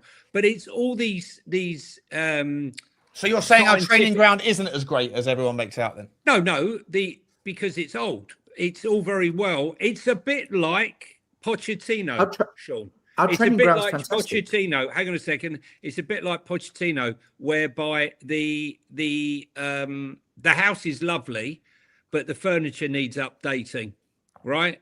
And that's what I'm talking about. Some of the facilities at the stadium for recovery are better than the facilities at the actual. I can't imagine that Newcastle United, who still have trainings on a fucking glorified park, they have I can't imagine they've got the facilities that Tottenham do. I can't imagine that Brentford have the facilities that Tottenham do, or Fulham, or Brighton, or any of these teams. So I can't imagine that the argument is that our facilities are not up to scratch. Guys, Spurs is classed as a Cat 1 training facility in Cat 1 Academy. To get Cat 1 status, you must have the top level medical facilities on site. And our training centre and academy has got Cat 1 status. Can I ask a quick question on the panel? Because I don't know the answer. And it might give evidence to suggest that maybe it is the training facilities. Is the ladies team, are the Spurs women suffering similar injuries? Because they train on the same facilities. No idea. Does anyone know does anyone know anything about the Spurs ladies and their injuries? I'll ask Grok. The difference is if the women have got the same problem, then maybe it is the facilities. Still, they're playing 60% less matches a season. Yeah, but they're training on the same ground, aren't they? And they run like this. Matches. But nowhere near the intensity or the speed. Oh, here we go. Yeah, hang on a second. Recent season overview, 2024-25 and 25-26. Kit Graham, who's a versatile midfielder, had an ACL before the season even started. Major loss for squad flexibility. Ella Morris, ACL tear 2025 on England duty.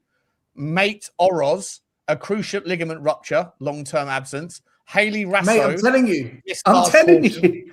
Beth England and Evelina Summerman, key injuries that disrupted the attack. And then this season, Jessica Naz has had issues with ACL rehab. Mate Oroz, ongoing knee ACL recovery. Luana Buller, knee operation. Claire Hunt, a knee injury. Ella Morris, post ACL recovery. Yeah. Knees are us. Knees are us.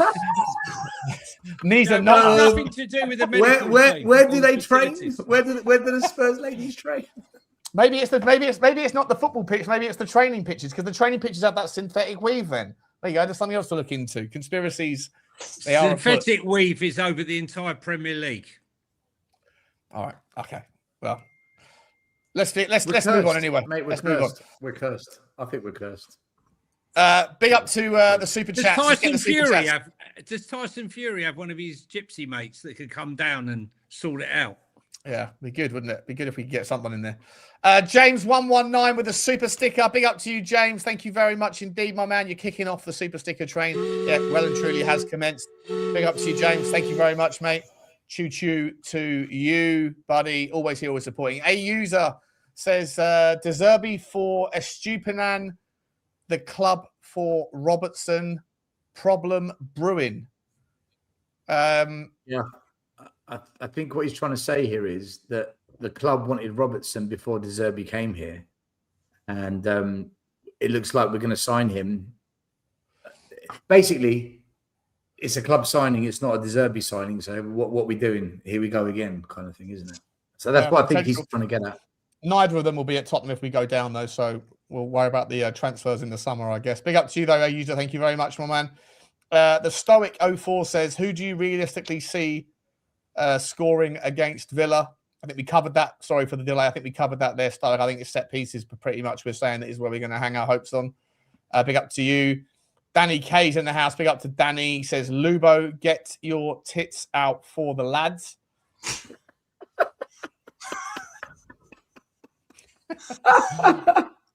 Big up to you, Danny. Thank you very much. Any comment? Any response there for you, Lubo? How am I meant to answer that? I don't know. Oh, just get your tits out. Lift your shirt up, bro. Lift your shirt up. Big up to you, Danny. Thank you very much. Stephen J. Cam. He says, injuries, poor recruitment, bad performances, bottom of the table finishes. Our club is a total mess and a lost cause. Did anyone see the constant pivots on the game?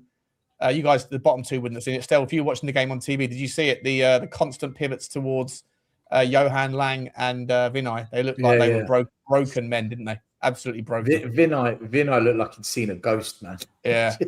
Yeah, he looks like he's aged 10 years in the last 10 months, I think. I think we all have.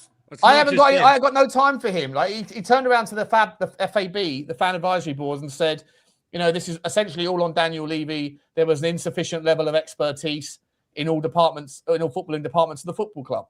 He said that 10 months after coming, and the only people that the only areas of expertise that he went to improve upon were chief of marketing and chief of basically PR. I mean, if you think there's an insufficient level of expertise in medical, then why haven't you hired better? If you think there's an insufficient level of expertise in the coaching staff, why haven't you hired better?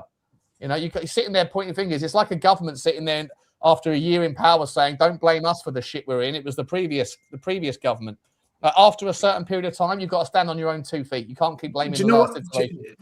Do you know what, Sean, though? I'm no fan of Vinay. In the summer, I said I wasn't happy that he was here. And the fact he became chairman was just shocking. But what I would say is, who is actually in charge? Who is genuinely in charge of decisions at this club? Because I actually have no idea. Nick Boucher. Boucher and Charrington are calling the shots. So then Vinay, it doesn't matter what Vinay thinks or wants because he has no say. It doesn't matter. Yeah, I think he's a lame duck. And I think he knows he's out here at the first opportunity. Yeah. I know. So, go on, Lubo. You seem like you wanted to say something. I'll wait until you finish the super chats because I've got to. Fair enough. Okay. Yeah, last super chat. Big up to Coy's whole Spurs. Choo to you, mate. Thank you very much, buddy. Appreciate you, mate. A Holler in the championship, aren't they? They are. You might be able to get easy access to a game next year, mate, rather than the 3 and 4 hour train journey down. Big up to you, Coy's hole. Appreciate you, mate. Nice picture. Is that you with your son? I can't see it close up, or is that your son with your dad? I don't know. Big up to you, mate. Thank you very much for the support of the show. Sorry, go on then, Lubo. You wanted to say something, mate? Is that the end of the super chats? That is the end of the super chats. Yeah. Okay. Big up to Anthony, who watches the show every week. He sent me a text earlier today saying, just talking about how he was gutted that Xavi Simons was another player. He loves Xavi Simons, who's now injured. And he said, we are cursed. And I said, well, expand on that. And he said that we're doing cameos now, are we? Hang on. Before the big Leeds game in 75, Spurs sent a hypnotist down, a psychiatrist down to hypnotise. Sorry, are we 1975? 75. Sent a psychiatrist down to hypnotise the players, give them confidence. Cyril Knowles was chosen for special attention, and that night he scored 2 goals. We beat Leeds 4-2, and we stayed up. Spurs remained in the first division another year. Apparently, the psychiatrist who claimed to be the witch was not happy with the response from Tottenham and the lack of appreciation for his input, and he claimed to put a curse on the club. In 1975? 1975. Yeah, we won like 9 trophies since then, mate. What are we doing here? So I don't know. I'm more like... Who knows? Someone sent me a text message saying it was the Adebayor put a curse on the club. And it's like the lack of trophies since then. Maybe Adebayor is closer to the truth. It was Juju, wasn't it? Juju. Which player have we pissed off the most? Because in the last kind of 5 years, long list. Which player do you think is the most angry with us? Can we kind of pinpoint where the curse stems from? It's got to be and it's got to be an ex-player. Ndombele? Mate, Ndombele. I end up. No, he got paid well. We paid him well. He's not angry with us. But we took away his ketchup, didn't we? We took away his sauces. We took away ketchup and HP sauce. Are we saying Conte removing the sauces from the canteen was the catalyst? I think so. For the injury crisis that we're now witnessing. It was the ketchup. It might be. Never take away a man's sauce. You know what we're doing here. Coming from a big guy, if I open the fridge in the morning and there's a bacon sandwich on the table and there's no HP sauce or daddy sauce in the fridge, I'm an angry man, you know. And Bugsy knows it. Bugsy gets to feel the. Do you shout out who's your daddy? I do. It's part of the routine. Sol Campbell. There you go. He's put the curse on us. Is it as simple as that? There's no ketchup in the canteen. Is this where it's all gone wrong? Men are simple creatures, mate. Simple creatures. You know. Leave the sauce alone. Listen, when they built the stadium, there were so many rumours. Look, we had people. We were desperate. We got people from the Elizabethan line, right, to come and help build the thing, right? We were desperate for anyone and everyone to come and do the build. And, you know, let's be honest, they're not the best at monitoring anything. Can you imagine some of the shenanigans? I'm surprised they haven't found out there's a huge structural fault running right way through the stadium.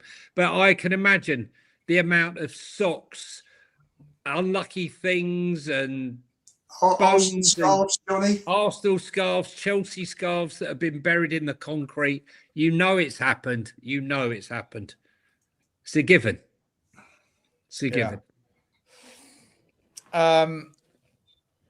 Right, guys. We've got 20 or 19 minutes left. Is it time to play the old the fixture list? What's happening with the fixtures? How are we going to get on? Are we going to do that? Or is there any other topics that you want to cover off? Or is it time to... no, time for fixture list. Time for fixture list. Yeah, definitely. Right. Someone deleted my fixture list out of the thing. Can we with the fixtures, can we start with the fact that Chelsea's in the FA Cup final? So now our game against them has moved to midweek under the lights, 4 days before our last game.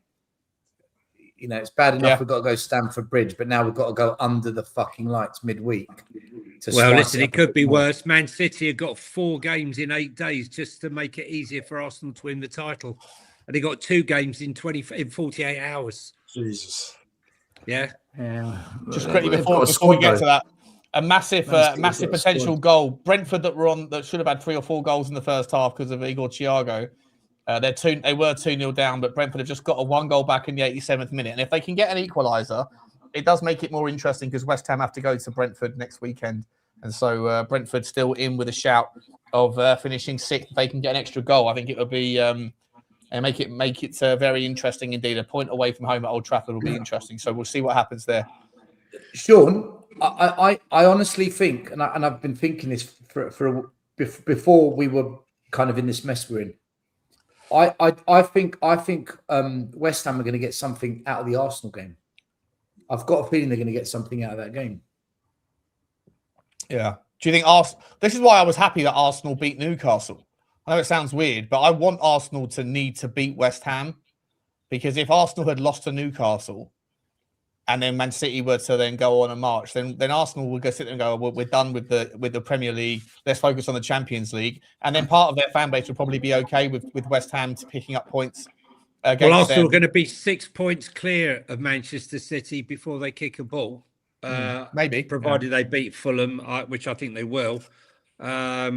Look, I think the Premier League made it very clear when he said it would be nice to have a different winner of the Premier League, and then went and lumbered Manchester City with 4 games in 8 days. I think they've declared exactly who they want to win the league. City's going to do it, Johnny. City's going to do it. 4 games the last in 8 days. They need Rodri back. They need Rodri back sharp. 4 games in 8 days. Stel, tell me when it won't be 4 days. It won't be 4 games. They're going to. The last game of the season. The last game of the season. Villa. Arsenal. Villa. Don't worry. They'll dispatch them. That's at the City Ground, isn't it? Is that the City Ground? Yeah, but explain to me why they've got to play Crystal Palace 48 hours before that. Wait, Arsenal. So I think they'll move both games. I think they'll move that and the Bournemouth Arsenal's last game is a London derby at Palace. Mate, Glasner is going to have a say in this. It's his last ever game as manager of Palace. You watch.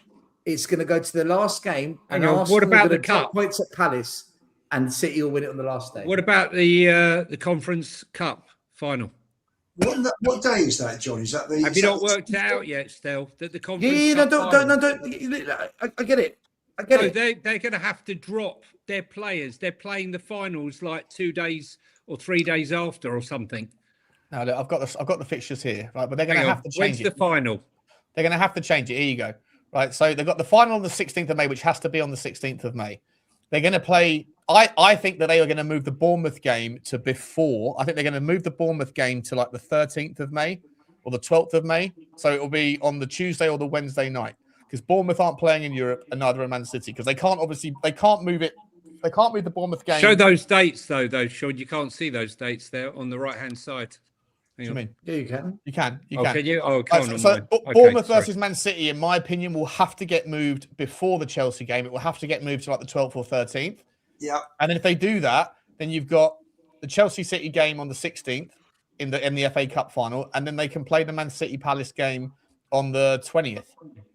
They shouldn't have to play because those last two games are literally 48 hours apart. But they said that they can't change them, Sean. I just done research. When did they say they can't? They said they can't change them. I was looking at it because of Palace's commitments in Europe at the moment. No, but we spoke about this on the show yesterday. I was wrong because the Palace's commitment. Palace have got their semi-final first leg this week and their semi-final second leg next week, and the final of the Europa League isn't until the week after. It's like the 29th or the whatever it is. Guys, you're not allowed to play two games that close. No, you are. To... Sean looked you are in very rare circumstances. It's ill-advised. It happened at Christmas time 2 years ago. A team played twice. There's a 48-hour window where you're not. Oh, hold on a minute. No. I've seen what they've done. Look, one's at 4 o'clock, one's at 3 o'clock, so it goes to 49 hours. Yeah, they've done it just over. That's what they've done. They've done it so it's 49 hours. That's cheeky. But they can move it. They can move it because they're gonna have to move the Bournemouth game, because you can't play the Bournemouth game on the 17th of May because the final's on the 16th of May. But there's a week gap between the 9th and the 16th, so they'll move the Bournemouth games game in 8 days. It's yeah, but they'll move it. They will move the 17th of Bournemouth to like the 12th. They have to, and then after that they can move the Man City Palace game to the 20th. Yes, There's no need to make Man City play twice in 48 hours. And if they do, it's a fucking disgrace. Well, know it's coming, mate. Man City are already in the discussions. I've seen Manchester United fans even talking about what a farce that Man City being asked to do. It's just, to help Arsenal win the title. Well, Arsenal have got 2 Champions League games as well. Arsenal have got 2 Champions League. Yes, they one tomorrow and one next week. Same with Crystal Palace. They've got a game on Thursday and then next Thursday. They got a whole week. They play their second game on the Tuesday, mate. Yeah, the Palace final for the Conference League isn't until I think it's the 30th of May, isn't it? Let me have a look. When's the Conference League final? It must be the 27th, Sean. 27th, yeah. 27th. So are Palace in the final? Isn't it the semi? No. They've got a big Shakhtar Donetsk.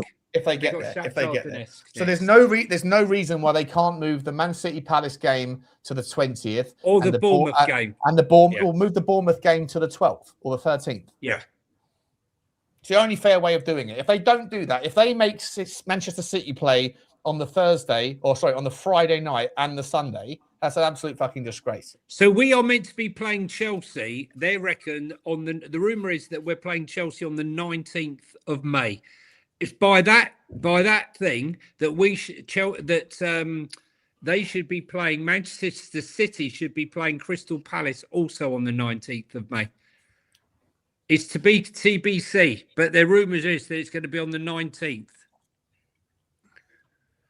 The reason for that, Johnny, they can't have Chelsea Tottenham on the 13th to mirror Man City playing that day, and I think that's what they're trying to avoid. The fact that City will have a game 3 days before the cup. They can play on the 19th. And Chelsea won't. They're not going to insist on Spurs playing Chelsea on the 13th.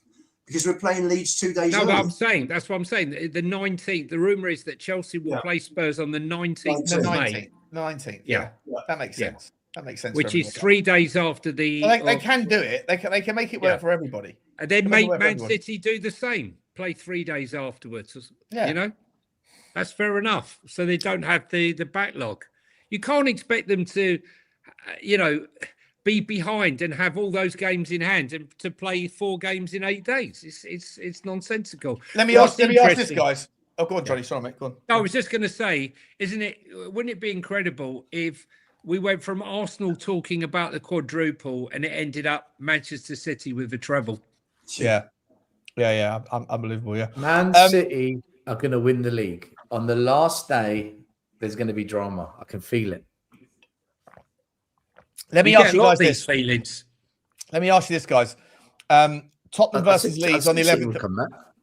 Has Leeds losing the semi-final to Chelsea put a damp in Tottenham's chances? Put a dent, in Tottenham's chances. If Tottenham were playing a team that had an FA Cup final 6 days later, they would be entirely disinterested because they're pretty much safe, aren't they? Might give us more of a chance against Chelsea though, because they've just played an FA Cup. True. On a very tiring, energy-sapping Wembley pitch. Mate, True. You know Chelsea are going to turn up when they play Spurs. Palmer will have a good game. Garnacho will have a good game. Enzo will have a good. You just know they're going to turn up against Tottenham. Yeah. Listen, for me, I've written off the Chelsea game completely. I've put that down as 0 points. It's in the DNA of football that we go there and get shafted. What you hope is if Leeds beat Burnley, which is expected on Friday night this week, that Leeds are on the beach because they're with 43 points. They're done and dusted. They're staying up. They're out the FA Cup. They're done. So they come to Spurs. They've got 3 games left. They can just relax, take their foot off the pedal, and we can win, hopefully. No, I think Leeds will go for it. I think Leeds would love the idea of sending Tottenham down. I think all these clubs would love to see us crumble. I don't think they're going to take their foot off the gas, Lou, but I think they'll come and give it a right go. I think Everton as well. I think every team we're going to play, the only team that might not give it a bit of a go, just maybe a little bit, is Villa. But then again, Villa want to make sure they get into that Champions League next season. Well, I think Villa are pretty much guaranteed, right? Villa are 8 points clear of Brighton right now. 9 clear with 4 games to play. Right, they've got a massive game on Thursday night against Forest, who are resurgent and impressive form. Then they've got us, and then they've got a massive second leg against Villa. I think that Villa are there for the taking. I know it's not an easy game. I know Tottenham have got very little options. I know that Villa are a very, very strong team, especially at home. I do think that Tottenham have actually got some recent form. I know we lost in the FA Cup under Ange Postecoglou at their place in January a couple of years ago. I know we lost to them last season in the league. But we do have a couple of recent victories away at Villa Park. We have a relatively good record, just like we have a terrible record against Wolves. Comparatively, we have a relatively good record against Aston Villa away over the years compared to some other teams.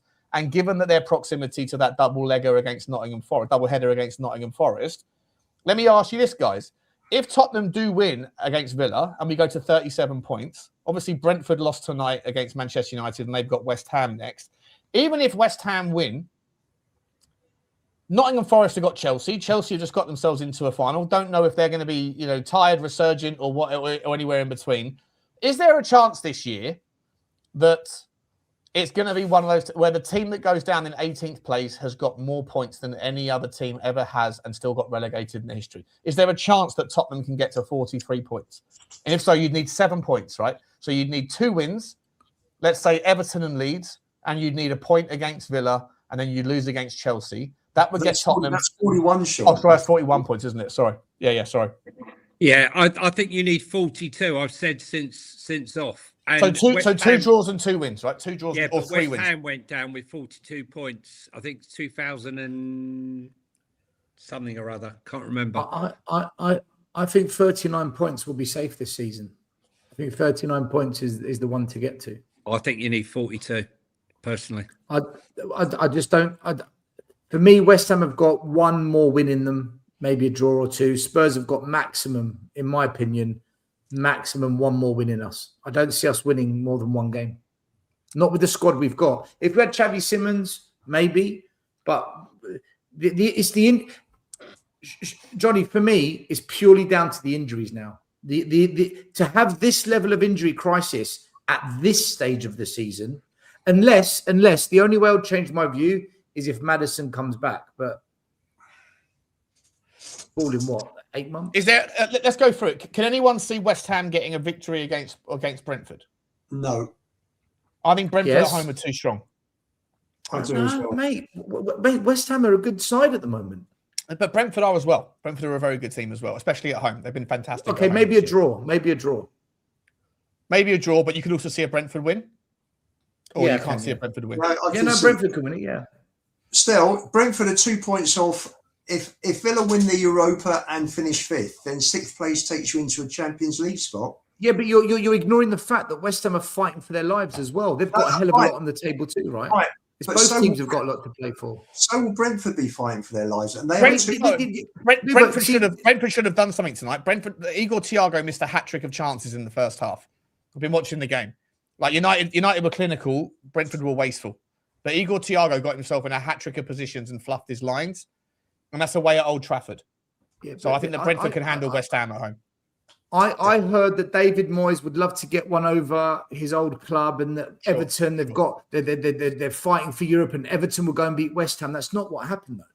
So yeah, okay, but of course we're not fortune tellers, but we're just talking about the possibilities.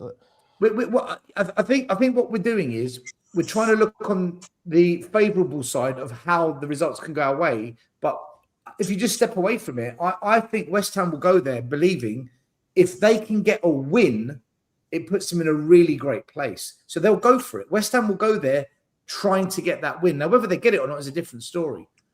Brentford have got a lot to play for as well. Brentford are drawing a hell of a lot right now, right? They're drawing all the last 5. West Ham get 2 wins. That's 42 points, right? We need at least 42 points. We might be the first team ever to be relegated on 43, the way things are going.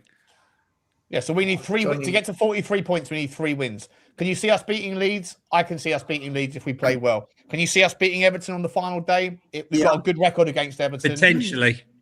So there's 6 points. That's 40. So we need something from Villa or Chelsea, don't we, basically? How do we play well with these current players we've got? We've got nothing in the final third, like nothing. It's a tough ask to get 42 points. It really is. But I think West Ham could easily get 2 wins out of their last 4.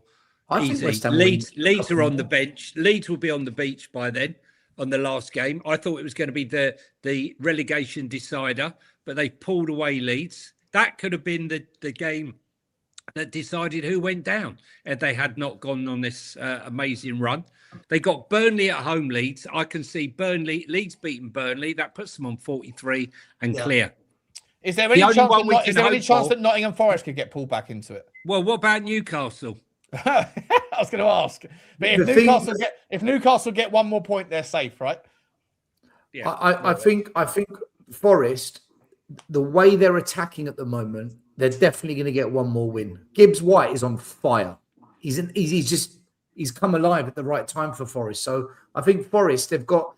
It goes back to what we spoke about earlier on, where you look at all our rivals, all their key attackers are now fit. That's the advantage they've got over us. We don't have our key attackers fit. That's the only difference between us and them at the moment. That's the only difference.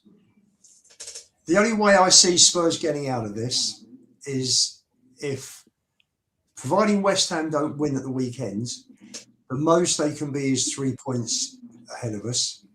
We beat Leeds, they lose to Arsenal. We're ahead of them on goal difference. They're then at Newcastle, we're at Chelsea. So if neither team gets a point, we are on top. We're ahead of West Ham on goal difference going into the last game. And if we need a win, if it's in our own hands, then I think we will we'll find a way. We'll find a way. Lubo, where are we getting? Who are we? In your opinion, who are we beating exactly? What team are we beating? I think we're beating Leeds. I saw a report today that the average return after the type of injury that Maddison got is 270 days. He's been out for 250 days. You add 20 days on, he comes back for the Chelsea game.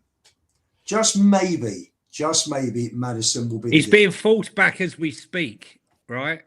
Without going into too much detail. It's mental that he's been on the bench, right? We could have had Tyne and Thompson on the bench. We could have had Olasasi on the bench. We could have had Luca Williams Barnett on the bench. We could have any one of those three on the bench, but James Maddison has been on the bench for the last 2 games, wearing his kit, by the way, with his shorts tucked up his ass for some weird reason, like because it's like some sort of like positive, like he doesn't need to be in the dugout. He could be on the side with all the other players that are out injured.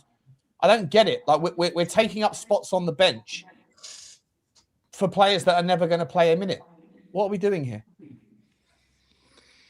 It's farcical, mate. Guys, look, I've just looked at Leeds' last 6 games, right? They've conceded one. They've conceded 1 goal. Yeah, they've been in top form. They're in top form. Everyone who thinks that we're just going to beat Leeds can forget it. This is what I'm saying. I think Leeds are going to come to our ground thinking, do you know what? You don't ever win at your ground. We're going to try and sink you. I think we're in for one hell of a game against Leeds United. I think that's a tough game. Mate, we've won 2 games all season. We've won 1 since August, and all of a sudden we're going to win against Leeds and Everton with half the team missing. Well, we've got to be positive. We've got to be positive. Yeah, no, 100%. I'm going to go there hoping we win.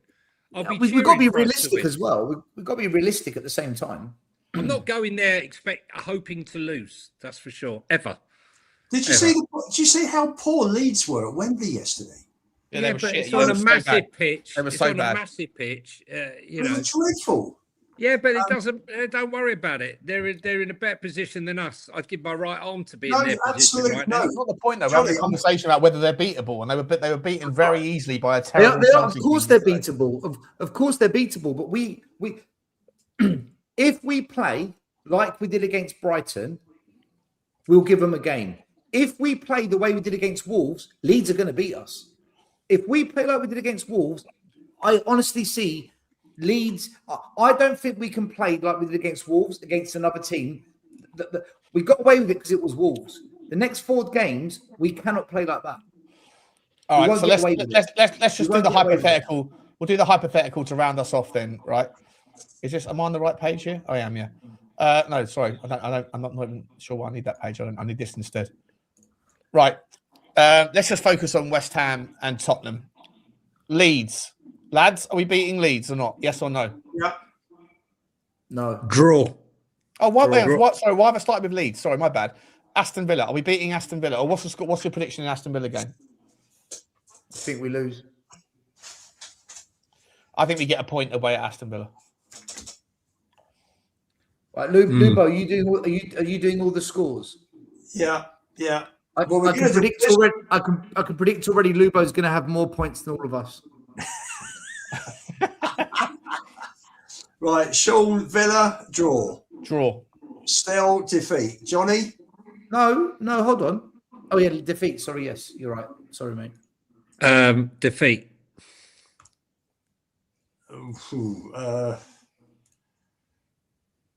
Yeah, Lubo, win. Defeat, no defeat. I'll go defeat. Leeds, Sean. Leeds win. Still? Draw. Johnny? Win. I'm going for a win.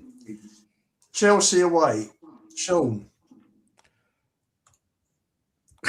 I'm going to say a point. Okay. Still? Car crash. We're going to lose badly. Johnny? 1 point. Draw. I'll go for a defeat. And Everton? Win. Still? Win. Johnny? Draw. And I'm going for a win. All right, West Ham. Brentford. Loss. Draw. Still? Draw. I'm going for a loss. Arsenal, Loss. Still, Draw. Johnny. Draw. I'm going for a loss. Newcastle away, Draw. Still, Loss. Johnny. Loss. I'm going for a loss. And Leeds at home, Win. Still, Win. Johnny. Win. And a win for me. Should we do the others? Should we do Leeds? Leeds can get that back in. Should we do Leeds? Or we'll do Well, Forest. At the moment, where are What about we? Forest? Do We'll Forest. do Forest, Lubo. We'll do Forest. We'll do Forest. Hold on, let me find. I Let me think, get some I more think paper. Forest and Leeds are both staying up, guys. I think they're Yeah, both staying up. we'll play the game quickly. We'll play the game. All right. Right. Let me know when you're ready, Lubo. Right, Forest, go on. Where are we? Chelsea away. I'm going to say a draw. Still, Draw. Johnny. Loss. I've lost for me. I think Chelsea are now that they looked a lot hungrier and they looked more motivated yesterday, didn't they? Yeah, that's what you get when you get a qualified B licensed coach. Yeah. Newcastle at home. Newcastle home. I'm going to say a win. Yeah. Still, Win. Johnny. Draw. I'm going for a win. United away. Loss. Still, Loss. Johnny. Loss. Loss for me. And they finish off with Bournemouth at home. Draw. No, win. Win, actually. Win. Still, I don't think Iriola's going to lose his last game in charge of Bournemouth, so draw. Draw for me. and a draw for me. Okay, so that are we doing Leeds? Yeah, might as well do Leeds. Might as well do Leeds, yeah. Go on then. Okay, right. Burnley at home. Are we going wins for all of us? Wins for all there, yeah, probably. Yeah, win. Yeah. Okay. Spurs. Well, I've got yours. Yeah. Got your answers there. Yeah. Brighton at home. I'm going to say draw. Still. Win. Johnny. Loss. I'll go for a loss as well. And West Ham away. We all know. We all got lost. Yeah. So let me just fill all these in. I think there's at least two of us that think Spurs are staying up. Come on! Hang on. Let me just check. Leeds, where are we? Leeds win. So Mate, Spurs won't see 40 points this season. okay. So What's the scores on the doors, Lubo? Let us know, mate. Are we staying up or not? Scores on the doors. Sean's gone for 8 points. You've gone for an unbeaten run over the next 4 games, Sean. You're 42. Come on. And West Ham are 40. So we're finishing, as far as you're concerned, we're 2 points clear. Still, you have gone for 4 points to we're 38. And you've gone for 5 for West Ham, so they're 41. So we're going down. Johnny has gone with Spurs for 5 points, which gives us 39, and 5 points for West Ham, which gives them 41. Johnny, you treacherous bastard. I expected from this donut, but not from you, lad. What we Mate, doing I there? just went for the scores I thought. Do you know what I mean? Yeah. I've gone Johnny for again, ole ole. Listen, we got 5 Johnny points. It's again, more than we've got from. Hang on a Johnny minute. I'm again. predicting Johnny 5 points is again. more than we've got in a bloody long time. You I have treacherous gone- bastard. Lubo. I've gone for 2 home wins for Spurs, 2 away defeats, giving us 40. And I've gone for 3 defeats for West Ham and a win against Leeds, giving them 39. So Sean and I have gone for survival. Johnny and Stel, a Stellegation. And if we're looking what a surprise! Sean and Johnny give our managers the most points. No, Sean and myself do. Sean, not Johnny. You and Johnny still have gone for Spurs to be relegated. Yeah, but you did this. You said Tudor was going to win us 18 points. I did. And the guys here said 15. We got one. We got 1 point. And you said 12. You said 12 at the moment. At the moment we've got 5 from 8 games. You told us, Frank. Well, that's what I'm saying. I'm being ridiculed for getting 5 out of the last 4 when we got 5 after the last 8. Every show I go on, someone in the comments says, Lubo, 18 points. Every single show. So I can't live it down. I still think we'll stay up just. I really do. Believe it or not, all 4 of us are Tottenham fans. You know, you wouldn't know it by listening to the absolute debauchery coming out of these 2 donuts' mouths. We can't do it. Whichever way it is. There you go. These 2 over here. Mate, I'm shameless. Listen. Because they learned a long time ago that if you lean to the negative, you're more likely to be right. You know, that's just the way it is. That's I don't the way care it is who's right, in Sean's world, you've just got to praise everything we do and not have any realistic opinion. I can tell you. Tudor's I going to can save tell us. you. We're fine without Xavi Simmons. Just you wait. Yeah. I can tell you that Bit Lubo pieces and again, ole. Listen, You lot thought we were going to beat Arsenal with Tudor, and I said we ain't going to beat fucking Arsenal. Listen, all I know is we're being mocked everywhere. I mean, you know, the Coventry fans were singing, we're playing Tottenham, we're playing Arsenal, you're playing Tottenham. The Lincoln players, when they came off the pitch celebrating for the first time in 65 years, getting to the Championship, all they were singing was Tottenham away, LA. Yeah. You know, doesn't mean they're right. No, it doesn't. I'll tell you, it doesn't. I just hope we're there. I'll say this, right? I think Leeds are safe. I think they're safe. I think Forest, they've just found form at the right time. They brought in a manager that came in and saved Wolves last year. He's come in, he's repeating that same pattern. So I think they're safe. It's between us and West Ham. I look at West Ham and they've got this real fighting togetherness at home. There's something about them at home at the moment.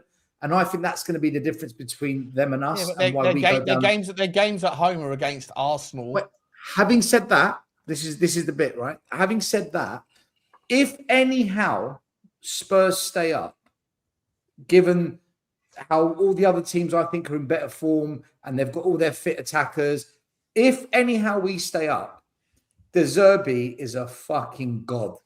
If De Zerbi pulls this one off, mate, he's a top manager to do this because he's so up against it. He's so up against it. I think you could put Klopp in charge, Pep in charge. They're all fucked. If De Zerbi pulls this one out the bag, we won still. We won. The biggest cop block is our own mentality, and we got a point. We got 3 points against Wolves. That is that's all that matters. That is a criteria. It's a little additional variable that I hope that the Tottenham players are going to rally behind and go, you know what, we haven't got Xavi Simmons, so we haven't got Solanke. Yeah, but we don't get to play Wolves every week, though. That's the thing. So this is why I'm saying if he can get something against Leeds and Chelsea and Villa, we have a good record against Leeds. We have a good record against Everton. Sean, the next Chelsea 4 games, got a shit record against. But this Leeds is good, and this Everton. Listen, I'm actually praising the guy. Okay, but this Chelsea is shit. So, like, if we're going to play that game, this particular Tottenham team hasn't lost to this particular Chelsea team. So Chelsea is shit, but 30 years of going to Stamford Bridge is a hell of a lot of evidence. Sure. For me, if De Zerbi does it against Chelsea away, against Villa away, against an Everton team that's fighting for Europe, and against a Leeds team that's in form, with all the injuries he's got, if De Zerbi does it, that's off to him, man, because it's one hell of a feat if he pulls it off. I'm actually praising the guy if he does it. I think it'll be one of the greatest managerial performances that we've seen from a manager at Spurs if he pulls it off, given the injury crisis that he's inherited. Yeah, I agree. I agree, guys. I agree. We'll see. It's going to be difficult, but we'll be back here on Thursday to chew it over the setup and the preparation. And no doubt there'll be some more horrendous news between now and Thursday. It's only 3 days away, but you know what? Never a dull day in the Spurs community. last couple of super chats before we round off. And I see, Lube, I know you want to say something. Just give me 2 seconds. HB Kicks. Big up to you. Is that Haz? It is, I think. Big up to you, Haz. How you doing, man? Haven't seen you for ages. Good to see you, mate. Face from haven't seen you for ages, man. Haven't seen your face for ages. Every club playing to send Spurs down now. Backed. That's another variable. 100%. Appreciate you, mate. Good to see you, buddy. And what happened to the last one? It just disappeared. What happened there? Let me go back and find it. What was the other super chat? Let's go right back up now. There you go. And the other super chat was from Dropkick Your Teacher. He says, we relegated Leeds. They'll want revenge. Did we relegate Leeds? Did we? When did that happen? We beat them 4-0. Yeah. We sent them down, did we? Yeah, we sent them down. Yeah. Oh, that's another variable. That's another variable. Good memory, man. Good memory. Another variable. All right, guys, we shall leave it there. Lubo, you wanted to say something last thing I just saw? What do you want to say? No, just to say, Sean, you went for Forest 45, Leeds 44, Spurs 42, West Ham 40. Johnny, you went for Leeds 43, Forest and West Ham 41, Spurs 39. Stell, you went for Leeds 46, Forest 43, West Ham 43. Sorry, West Ham 41 and Spurs 38. And I went for Leeds and Forest on 43, Spurs 40, West Ham 39. So Lubo's gone for Spurs to qualify for Champions League. Well, we'll see. Listen, we'll see. Lubo predicts a top 4 finish. I haven't quite gone for like 8 points out of 12 like Sean, but I still think we'll stay up. I think we'll do enough. Close Palomine, is a mad West Ham fan. He said that the last 2 games, although they've got 4 points, their performances have been absolutely rank, and they were fortunate to get those 4 points. So I'm hoping that carries on. I disagree with that. I was watching the West Ham game next to the Spurs game in the pub. West Ham and Everton was an even game. He said to me, the tactical and the team selection he thought was shocking. He said he texted me. He said we got away with that one. Yeah, Nuno went defensive the last 30 minutes. He invited the pressure on. He should have kept pushing. So he's right on that bit. But then when they needed the winner, they found it. Yeah. Same as us. We found the winner against Wolves. We did it as well. Same thing. We found it.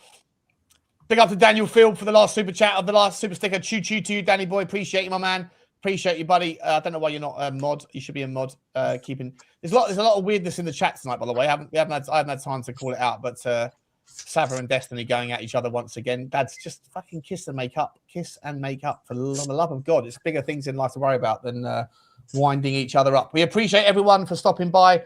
Appreciate everybody for their attention.